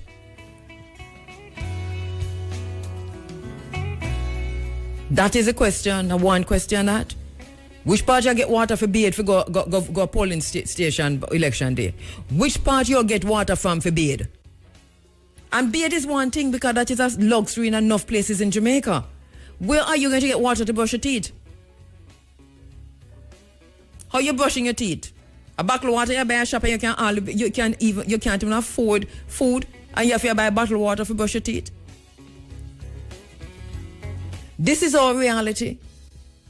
Or you buy your chicken. I don't go to the Chinese shop, you there buy chicken tips because you cannot afford to buy the chicken wing. Before you go vote, ask yourself those questions. Because we must know what we're voting for, not who we're voting for. And our reality in Jamaica is what it is. They're using housing. Them hang housing round with neck. Like them are going to hang with it. Right? They control housing and them hold on pan it tight. And they both do this whenever they're in.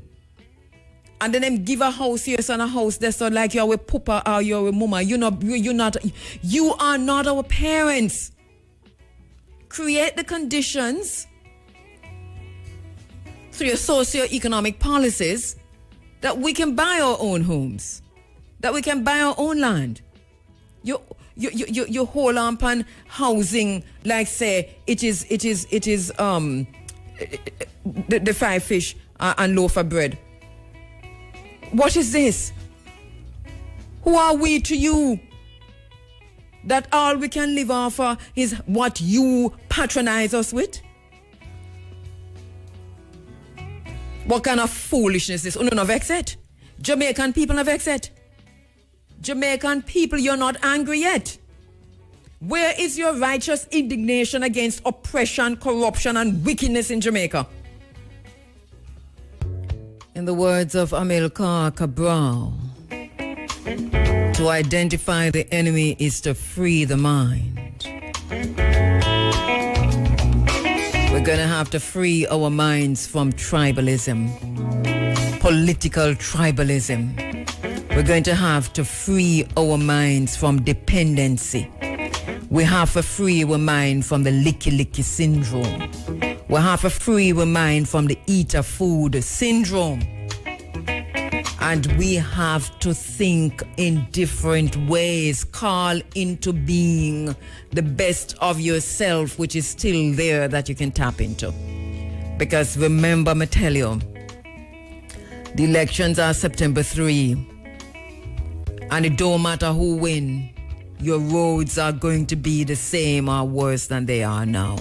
The teachers who getting 0% offer in the first year, you must know what I'm going to do about that. The junior doctors, nurses, security guards of the Jamaican people, those who are working in the BPOs, the slavery system, the hotels where you're entering through the back door same way, which is, and you're getting the least pay of everybody. When you look around, you're serving people like you, a servant out of the 1800s. You dress same way. I want to say to Matthew Samuda that last night you mentioned Padgy Beach as one of those beaches you're giving to the people. We never lose Padgy Beach, because we are whole Padgy Beach with everything what we have.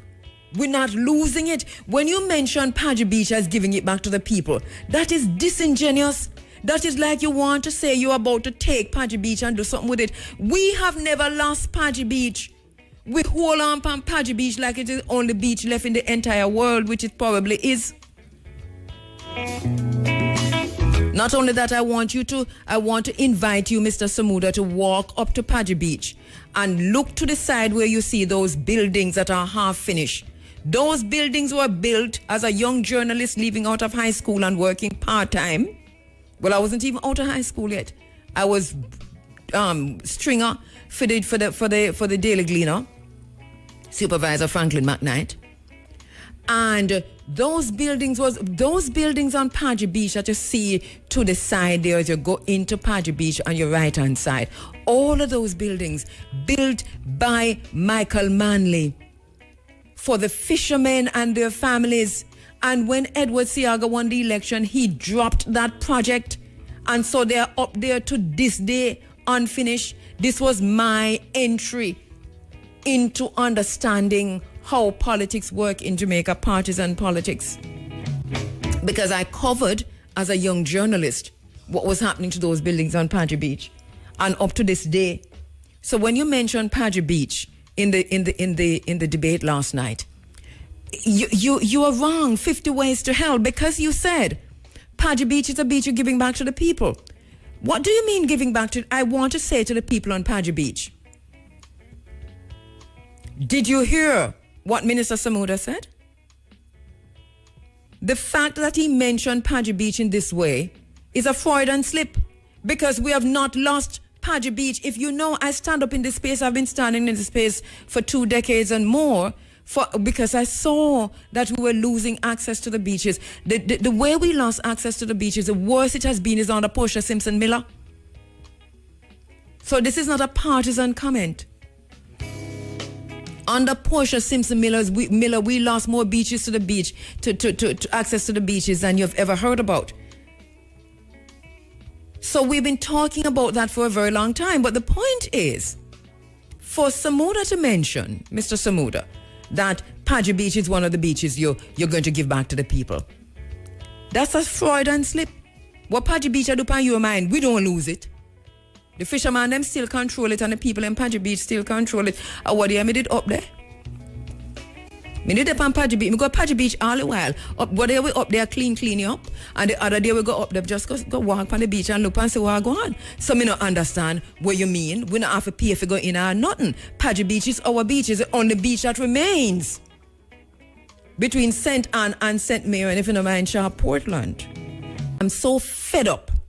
And I'm sick and tired of being sick and tired of this political trickery and shenanigans that happens on the island of Jamaica, especially during election time, but every time.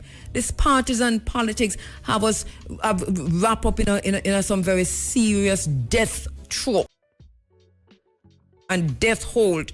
They've got their collective boots on our necks and we're choking and them not care. But we're gonna have to find the strength for push off them boot there. Let us demand more from the political representatives. We put them in. Listen, the vote means that they're trustees, you know. They're supposed to hold these things in trust. Them giving themselves salary increases, massive salary increases. And people demonstrate for how long and demonstrate and nobody not pay their mind. So the Minister of Finance who put it, when the Minister of Finance gave the salary increases, he already knew that he was going to leave, you know, to the politicians. And you've given yourself so many salary increases and now you're offering teachers 0% in the first year. I don't know. I don't know. I don't know. Is this is okay? Is this okay? Is this okay with you? Jamaica as a nation, Jamaican. You, individually, you. Is it okay with you? I'm going to shut up for a minute because, you know, but let us say you have cancer and you go doctor and the doctor diagnose you with diabetes, and how that go? So if you're going to diagnose your own reality, it can be cancer and you'll call it diabetes. Not go so. No. The People's Party, I'm just saying, or the People's Political Forum. Whatever it is. Whatever it is. There should be a voice that defends that large mass of persons who are not engaged in the political process. Yeah. And you know, the argument that if you don't have a if you don't have a vote, you don't have a chance, or something. That is cash pot. Eh? Something like that. Right, like a Supreme Bench's draw. No, sir. Yeah. But let's stay right with it there. Because I remember, you vote or you don't vote. It is what it is. It's not like there's a big difference between. And you know, staying away is also a vote. And you always point that out, which is very true. It is. Sorry, I never get Lloyd this morning because that's what you were saying. All right, Mr. Biggie, so this is how we're leaving you? Unless there's anything you want to update me on quickly. You're not going to Tokyo, are you? Because no. That is for Robert Williams. Okay, Joe. I wondered, you know. Mm-hmm. Yeah, you were saying? No, man. I'm fine. Nothing on the spectrum this morning for any debate. Okay. Let's see what happens after September 3. Mm-hmm. Right. Some of us might. Anyway. So this is where we say goodbye. We're making way for the big A inside of the Sunday Sunshine. Thank you for listening.